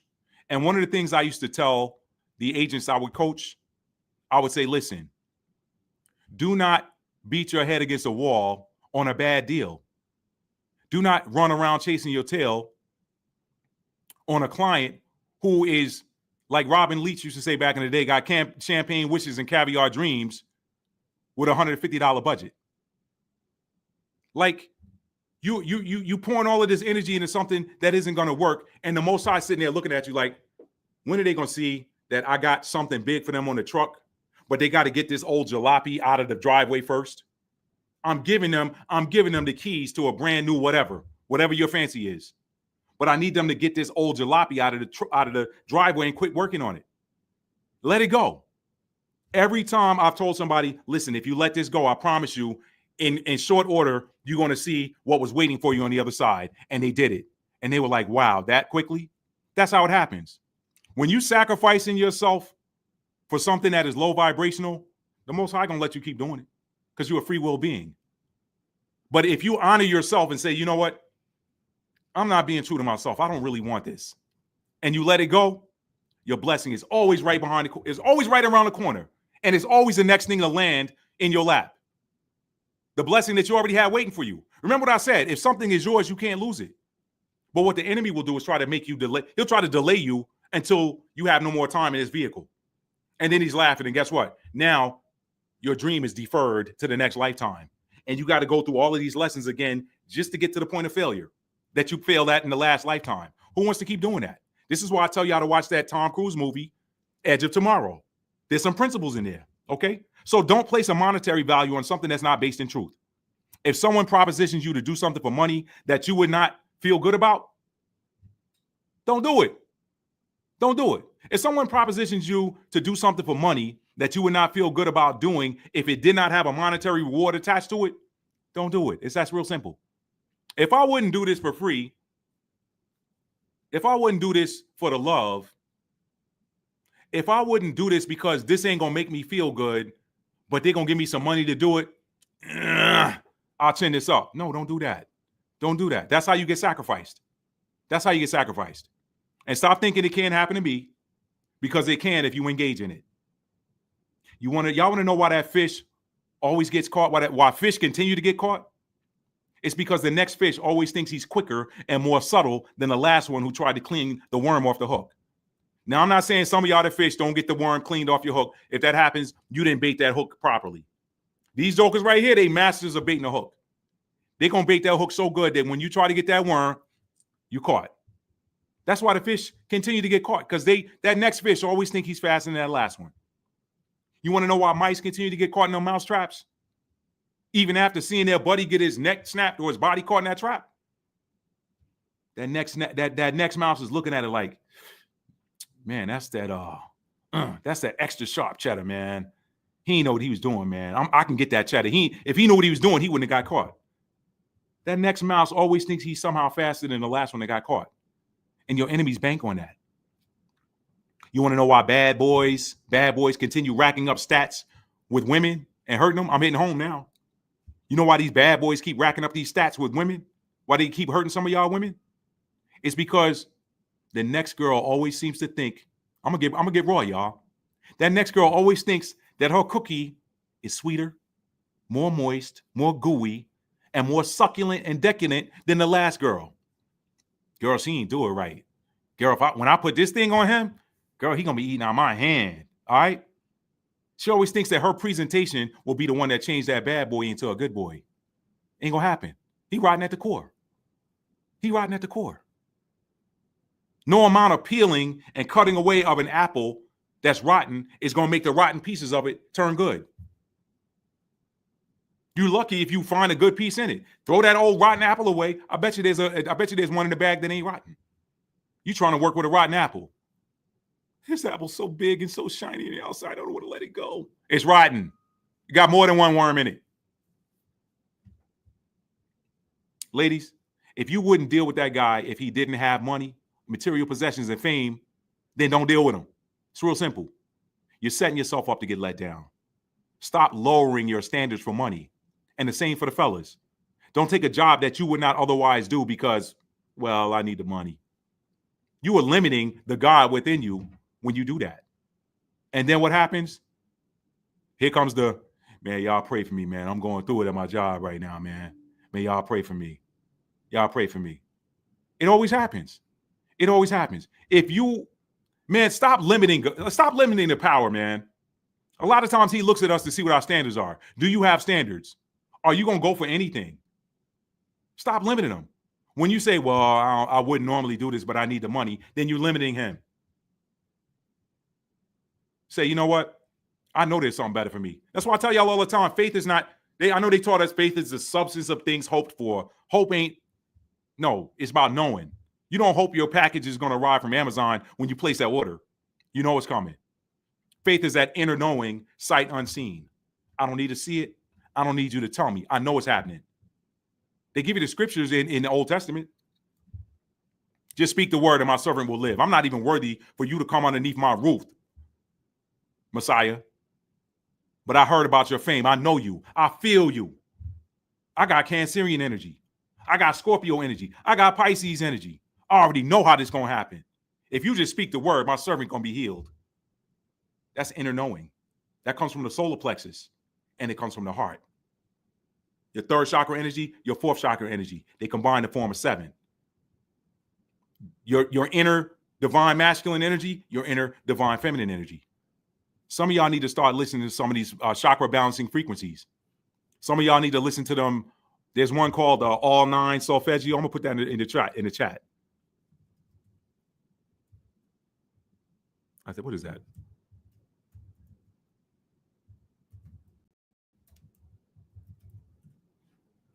That's a good one. That's a good one. I listen to that one a few times a week. That's one I listen to a few times a week. All right. And by all means, y'all, stop blaming it on the devil. Stop blaming it on the devil. Y'all go watch my video. Did the devil make you do it, or was it you? Let me put that in the chat. Let me put that in the chat real quick. Let me put that in the chat real quick, fam.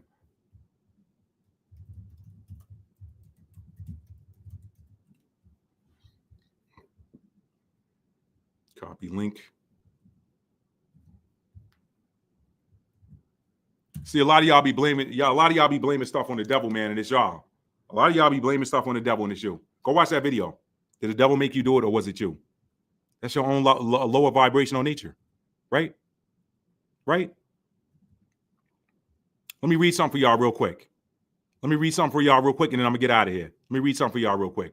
Y'all be blaming stuff on the devil when... Let me read something for y'all real quick, and we're going to get out of here.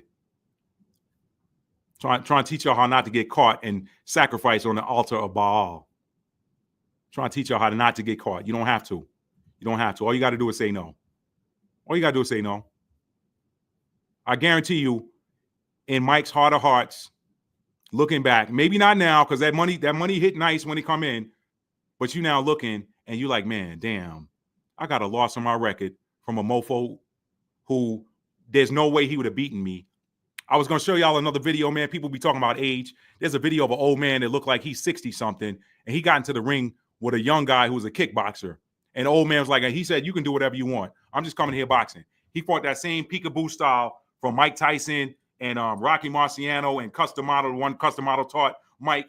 He came in there, man. He knocked that guy. They was in the boxing ring. The man had work pants on and a work shirt. The other dude had on a tank top. Some of y'all saw that video on social media. The other dude had on a tank top, trunks, had his little headgear on and the mouthpiece, whatever. Man, that old man came in there. He had no headgear on, nothing. He just came in there with the gloves on and it freaking church shoes.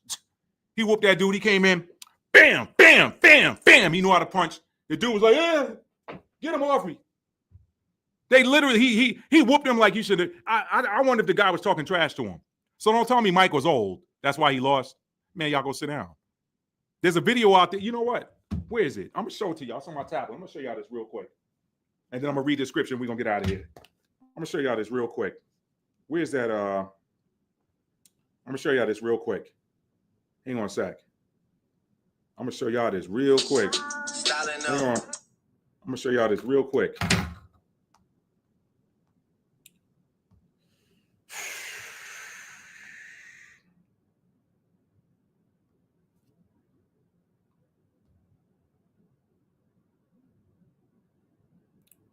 Where is it?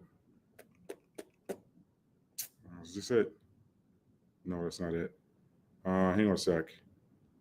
Maybe I'll put it in my story. Hang on, y'all.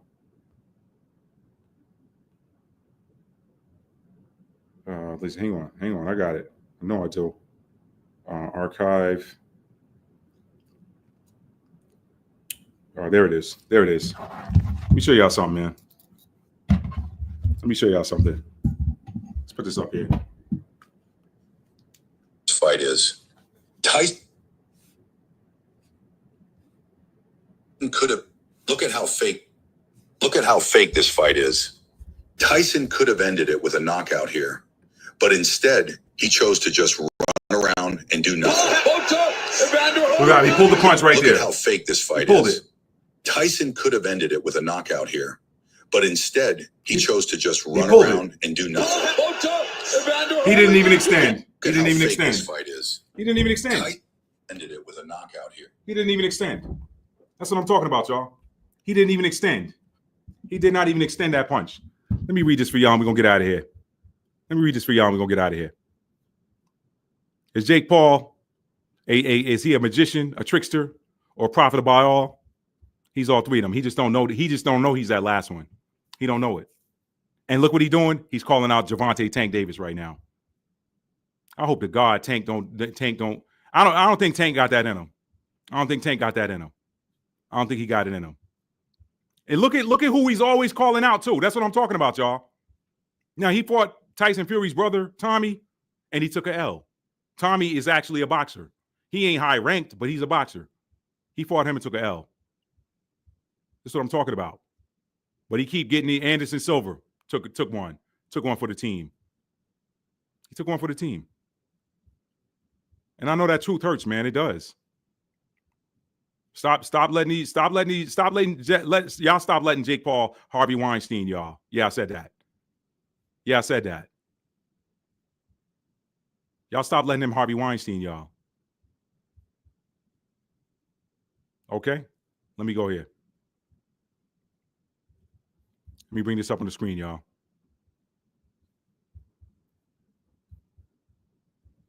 All right. James chapter 1, verse 13 through 15. I could just read it. I don't have to highlight it, but I'll highlight it anyway. Make it a little easier to see. Last one, y'all. Last one for the night. That was supposed to be green. Let's remove it. Deletes. And let's make it green. It's got to match, y'all. It's got to match. Here we go. All right. Let no man say when he is tempted, I am tempted of God. For God cannot be tempted with evil, neither tempteth he any man. But every man is tempted when he is drawn away of his own lust and enticed. When the lust has conceived, it bringeth forth sin or error, okay? And error, when it is finished, bringeth forth death. It's always going to happen. When the lust has conceived, it bringeth forth sin or error. or malfunction or dysfunction. And when sin, malfunction, dysfunction is finished, it bringeth forth death. Is it a physical death all the time? No. Sometimes it's an emotional death.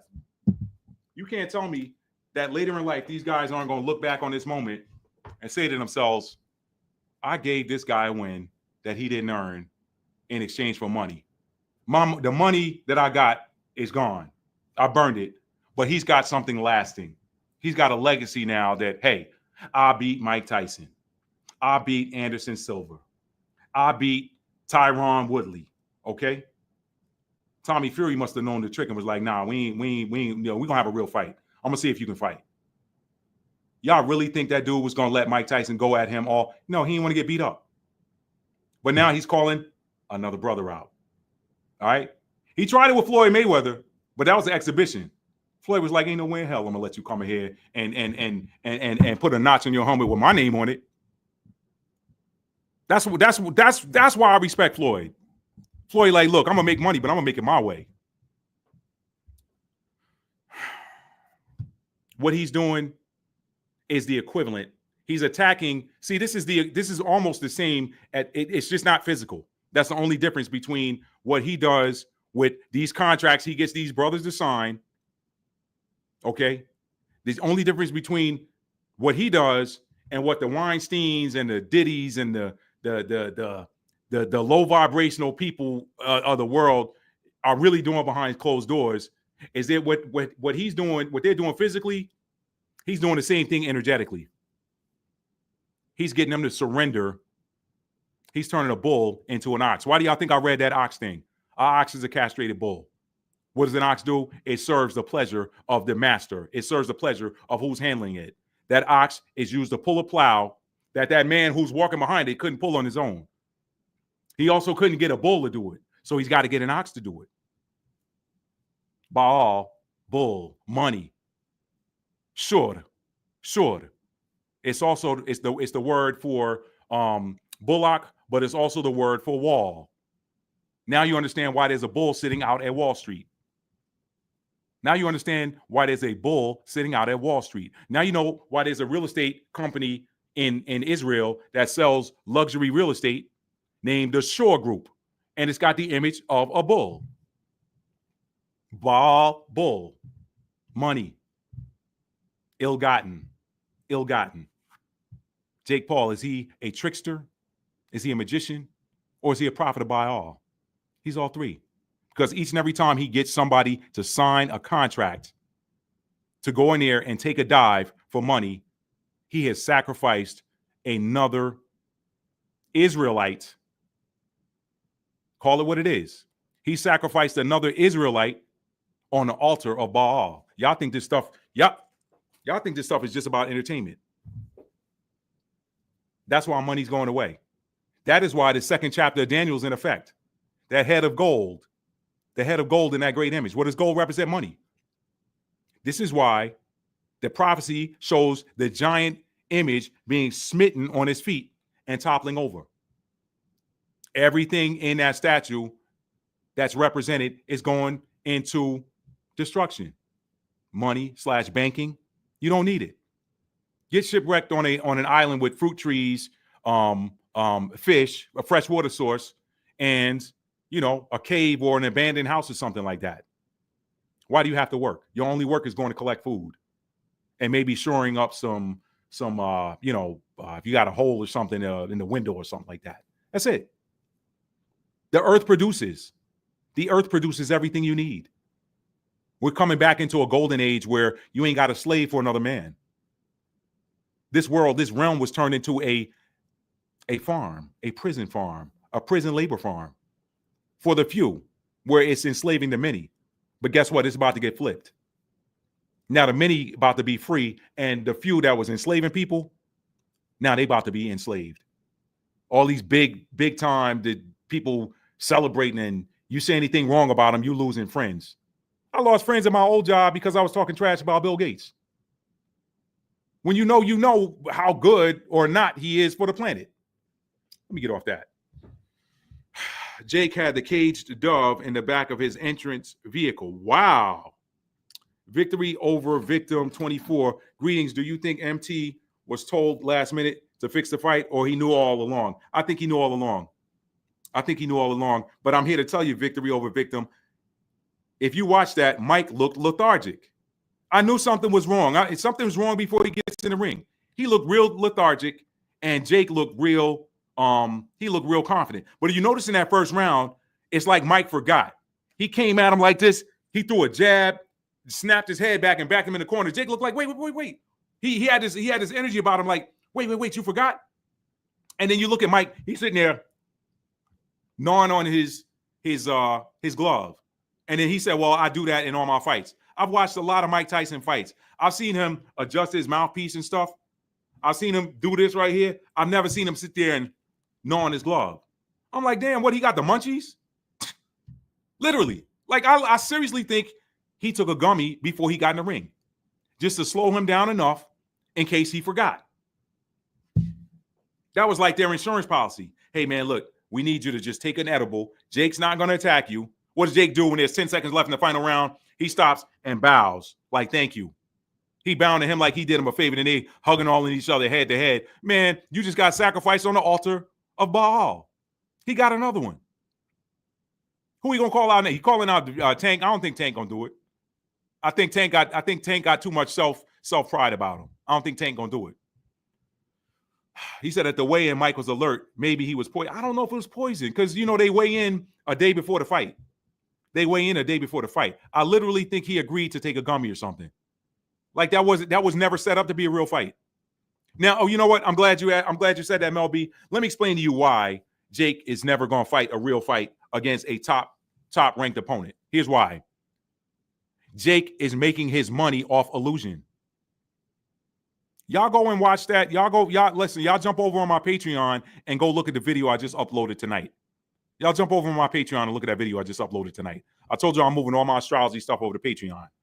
Look at that breakdown of his natal chart that I just did. It'll explain a lot. There's a reason why he calls himself the problem child. That's in his chart. I broke it down, okay? There's a reason why Jake is going to continue to pick people that he can get to sign NDAs and take dives. He is a magician. A magician makes his money on illusion. So he's got to win. He's got to sell you on this. And here's the other thing. He borrowed a page from Ali. Remember this. Let me bring this back up one more time for y'all. This the aftermath right here. Let me bring this back up one more time for y'all. Let me go through this. Jeremiah 30:8. For it shall come to pass in that day, saith the Lord of hosts, that I will break his yoke from off thy neck and will burst thy bonds, and strangers shall no more serve themselves of him. All right? Strangers are serving themselves of the seed of Jacob. So even Ali, in his absence from us in the flesh, is still serving the stranger. So what is a stranger? A stranger is a foreigner who shows up and they don't leave. I just broke that down. I broke down the etymology for y'all. I'm not gonna bring it up again. Okay? Ali, even not being here, is serving the stranger. How? Because Jake is borrowing a page from Ali. How's he borrowing a page from Ali, Matt? Ali would talk so much trash that people would buy tickets to the fight to come and see who's the guy that's going to finally shut his mouth and knock him out. Jake is doing the same thing. Jake Paul's doing the same thing. He running his mouth. He telling people what he's doing. He's selling you an illusion. Meanwhile, he done got the attorneys to sit down and sign NDAs saying that you agree to lose this fight and this is how much money you're going to get paid. And they make it so lucrative that if you low vibrational, you can't say no. This is why certain people get sought out and other ones they leave alone. They're not coming for no person who knows that they're a royal, because a royal can't be bought out. A royal cannot be bought out because they're here on a higher mission. And a royal knows that the realm that they came here from, they came from money. Just like what's his name? Eddie Murphy in the original Coming to America. Was somebody going to buy him out over here in America? No. He played the role of somebody who didn't have any money. He played a poor guy just so he can have a real experience. Because if he came over here in all his royal garb, he couldn't see what was real. He came looking for a wife. He was like, if I come over here and all my money, I'm not going to be able to whittle through and find out what's real. I need to see if somebody can see me without my money. because that's the one I'm going to know is real. So they don't approach real royals. They testing your energy. Jake Paul got some stuff in his chart where he has the ability to know. He got certain degrees of certain energies in his chart where he has the ability to know certain things. I'm not going to give away too much of it because it's on Patreon, okay? But there's a reason why they don't come after certain people. So they know, they test the water just like these sexual predators do. They already got a template in their mind of who they know they can get. There's certain reasons why these predators go after certain types. They can't get anybody. They tell you, oh man, I can get anybody I want. No, you can't. Because low vibrational can't come up here to what high vibrational is. High vibrational ain't gonna come down here because they already know what's down here. No, I'm not interested in that. Cod don't swim at the same layer that catfish swim at. They don't swim at the same layer that flounder swim at. I can't even eat flounder anymore. No knock on you if you do. I just don't digest it well anymore. I don't do well with bottom feeding fish. No knock on you if that's what you eat. I do that blood type diet thing, y'all. I don't do too well with those things like that. But anyway, yeah, they know who they can come after.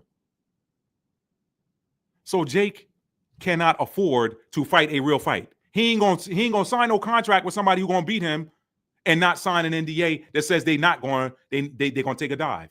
He ain't gonna never fight him. Why? Because the minute he takes a real loss and gets exposed and people see that he really ain't the caliber that he pretends to be. And I'm not saying he don't do the work. He does do the work. He does the work in the gym. He does the work. He's got boxing skill, but does he have champion defeating skill? No. If him and Anderson Silva got in a straight up, you really think Jake would beat Anderson Silva in a straight up? Just hands, like Anderson can't do no feet. He can't do no jujitsu. You really think Jake gonna beat him? You really think Jake gonna beat 5-time MMA UFC champion Tyron Woodley, who was known for knocking people out? Really? Doing the same Rocky IV fall? Come on, y'all. Jake ain't never gonna put somebody on a card that he really has to fight. Because once he loses that, he'll never be able to put on those types of shows again. He's energy harvesting. He's sacrificing Israelites on the altar of Baal. Did he beat Tommy Fury? Tommy Fury ain't no top-ranked fighter. His brother Tyson is a world champion. Tommy ain't no world champion. Tommy went there. He won a split decision. Probably could have been unanimous. And Tommy ain't even no top-ranked fighter. You see what I mean? But Jake ain't gonna let your chocolate butt beat him. He ain't gonna let your chocolate behind beat him. That darn exhibition against Floyd Mayweather was probably the scariest fight he's ever gonna have. And he took a gamble on the fact that he was so much bigger than Floyd Mayweather and figured, hey, you know what? I can tie him up and lay my bigger, heaviness on him and just make sure I keep my chin tucked and roll my shoulders so I don't get hit flush for being stupid and having my chin up. And there's no way he can knock me out. Jake ain't gonna let y'all beat him. Why? Because he's working for another power. He's working for another power, y'all. He's working for another power. Let me read some comments, final comments, and then I'm gonna get out of here, y'all. Thank y'all for being here tonight. If you haven't done so already, hit the like button for me. And if you're new to the channel and you like being entertained, educated, uplifted, inspired, hit that subscribe button. Let me go back up and look at some of these, okay? All right, so Secrets Release said, hello, I'm here for some wisdom. So got that one. Thank you again for being here, Secrets Release. I love your channel. I love it. Right Trust said, are some of the people who came from slaves Israelites? Of course. Just asking. Of course they are. Of course. Hot Shot. I'm gonna do a breakdown on that, Right Trust. I got that coming. That's coming up next. I'm gonna try to get that in this week for y'all. All right, Hot Shot said, you talking about Tyson. Did you see Denzel Washington's recent interview regarding him kissing a man in the new movie Gladiator? Please, I did not see that. Everyone got upset. They cut that part out. Not Denzel, y'all. That's what I'm talking about. This is these sacrifices. Let me explain to y'all how that works. I'm explaining it to y'all. Certain entities know that throughout history, the thing that was required to subjugate the children of the kingdom the ones who were set,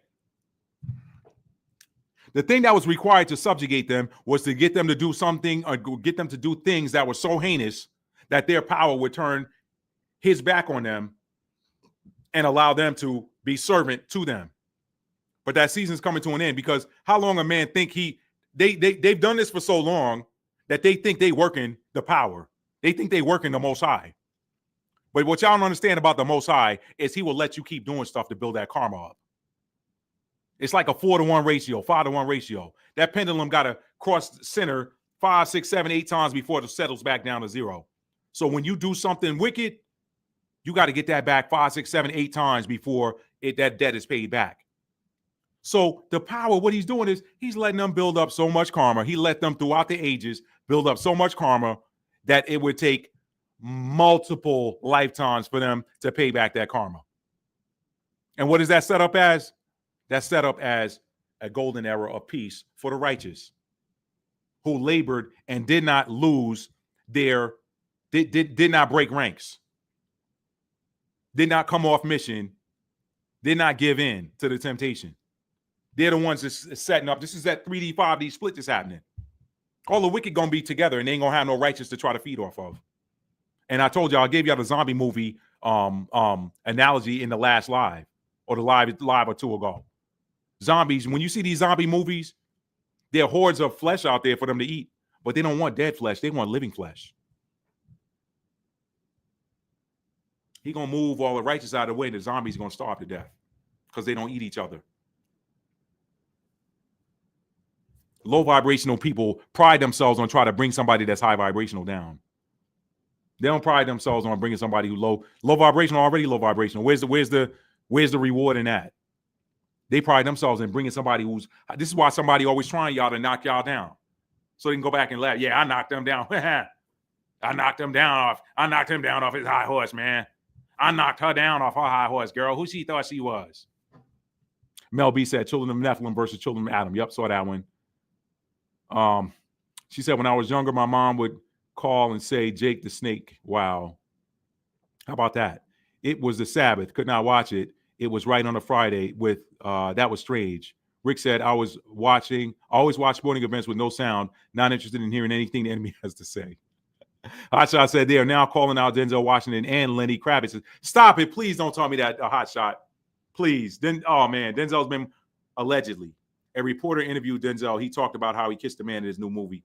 Man, people selling out for money, man. Selling out for money. Selling out for money. And each time you do that, the low vibrational energy band says to the Most High, see, yeah, I got another one of yours. I got another one of yours. This is why that scripture says, in that day, many going to come from the east and west and sit down with Abraham, Isaac, and Jacob in the kingdom.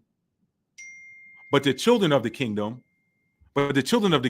shall be cast into outer darkness. They'll be weeping and gnashing of teeth. That weeping and gnashing of teeth is guilt, because you seeing somebody else who ain't even of the kingdom sitting in a seat that was actually originally reserved for you. But since you didn't know how to act, you gave it up. That's that weeping and gnashing of teeth. That's what he's talking about. People think that casting the outer darkness is hell. No. You're being pushed away from the very power that propped you up and came here and said, hey, I'm coming back to the earth to take care of mine. You know, now you ain't counted in that number. But there's some that's counted in that number that ain't even of the kingdom. That's why there's a contrast there. It said, many shall come. Let me find that real quick, y'all. Every time I tell you I'm going to get off of here, I don't. Let me find that real quick.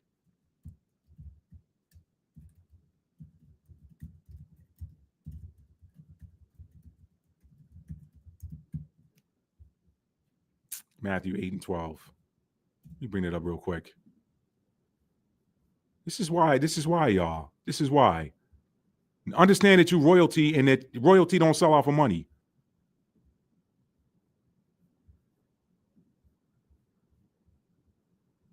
All right, Matthew 8 and 11 through 12. Let me bring that up on the screen real quick. And I say unto you that many shall come from the east and west and shall sit down with Abraham and Isaac and Jacob in the kingdom of heaven. But the children of the kingdom shall be cast into outer darkness. There shall be weeping and gnashing of teeth. Okay? The children of the kingdom. Why is there contrast there? The many ain't the children. Okay? When they're saying many shall come from the east and west, but the children of the kingdom, then the ones that you got somebody sitting in your seat because you wanted to be stupid. That's what that's about. That's what that's about. Hotshot says, stay away from celebrities. She said, if you don't want to get sacrificed on the altar ball, stay away from celebrities. I like the Hotshot quick with it, y'all. She quick. Victory Over Victim said, greetings. Do you think MT was told last minute to fix the fight? Okay, I read that. Jake had the case, read that. The way in Mike was alert. Maybe I read that. Green Tamarine said, wait a minute, Denzel, no. Yep. This is a good talk. Thank you, Mel B. Hotshot. Yep. Denzel, it's over. Yep. Yep. And you know, y'all, they were saying that he was at a Diddy party. I didn't want to believe it, y'all. I didn't want to believe it. Denzel is one of the greatest actors to ever grace the silver screen. I can't look at him now. I'm not even interested in seeing that Gladiator movie now. I'm not interested now. And there was something dark, something that looked dark about him anyway in the trailer. You know, sometimes that's the thing with acting, y'all. You got to be careful. They take on the energy of that role that they're playing. Y'all know what them Romans were into. You could look that history up. Y'all know what them Romans were into and how they exerted and exercised and exerted their power over another man. It's like some of these top senators and these top people in Roman society, they gained power through taking another man's root chakra. They gained power from it. And they were celebrated for that. Now, the dude on the bottom, he was looked at as a nobody. That bottom dude was looked at as a nobody. But the dude who did the punching, he was celebrated for that. Oh, yeah, man, he did, man. He do that to everybody. If you want to get somewhere in life, man, just go ahead, just chin that one up, man. Let him do what he got to do, man. He'll at least take care of you. You have surrendered your root chakra. You're no longer a bull now. You're an ox. You plowing the field for somebody else. That, who, as my dad would say, ain't gonna hit a lick at a snake. Nah, MLB, Dion ain't gonna fold. You ain't got to worry about that. Dion a Leo. You ain't got to worry about him. That Leo pride, you ain't got to worry about Lee. You ain't got to worry about Dion. You do not have to worry about him. All right, y'all. Look, that's all I got. Thank y'all for being here tonight. I really appreciate y'all. I didn't think this was gonna last this long. The Patreon video is not that long. The Patreon video is about an hour, but it is a fairly, and I didn't go all into every aspect of Jake Paul's chart. I did the ones that were relevant to what he does as an entertainer, because he's an entertainer, y'all. It's reality TV. People don't think reality TV is scripted. I know for a fact it's scripted. Okay, I used to be part of a little acting group or whatever. They used to cast people for commercials or whatever, and I was in a national commercial. I won't name who the client was, but I was in a national commercial. And it was supposed to be, hey, just come in here and just keep it real natural. Just say some things about this product that we're trying to sell. Show up on the day of the shoot, and he giving me a handwritten script. I'm like, I thought you said this was reality. Well, you know, reality TV is not like really like reality. It's not like a free for all. I mean, it is somewhat scripted and directed. Really? No, don't say that, Hotshot. Please don't. Please don't, Hotshot. Hotshot, you got my DM. You got my DM. You got my DM. You got my DM. You're gonna have to wait a second here. Hang on a sec, fam. Hang on 1 second. Let me check something out. Hang on 1 second. Hang on 1 second, fam. I gotta check into something. Hang on. Hang on, fam.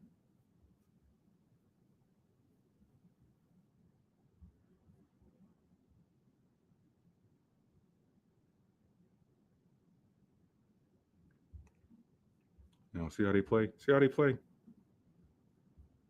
All right. That's fixed. That's fixed. Okay. All right, fix that. Had a little problem there. We good now. We're good. All right. Had a little problem there. We are straight now. Okay. All right. So anyway, yeah. I forgot what I was saying. Y'all got distracted there. I got distracted, but it's just as good. Yeah, no, Hotshot, hit DM me. You got my social media. DM me. I need the deets, Hotshot. I can't. It's too much coming out here in 2020, 2024. I can't take it no more, y'all. I can't take it. No, y'all, not the heroes. But I just showed y'all what it was. Sacrificing Israelites on the altar of Baal. It ain't nothing new. It is not anything new, y'all. It's not new.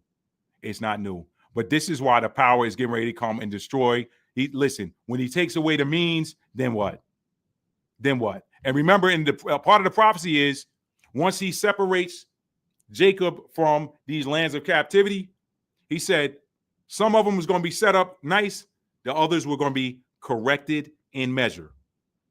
Everybody going to go because that was a promise made to Abraham. Everybody's going to go. But them low vibrational ones that danced with the devil, they're going to be separated, sifted out, and corrected in measure. And corrected in measure. I just showed you on Jeremiah 30:31. He ain't throwing away the children of Israel, regardless of everything that they did. But he did say in another prophecy, I'm not going to look for it tonight. He said they'll be corrected in measure. All right? Okay. So, wow, y'all. Deion Sanders in a dress on LL Cool J TV show, singing with a wig and dress. That's got to be old, Hotshot. I don't think I don't think he's the same person anymore. I don't think he's the same person anymore. And a lot of times when I'm not making an excuse for him, but when you blinded and you don't see, I mean, there's a lot that's been exposed now. I don't think they can get him to do that today.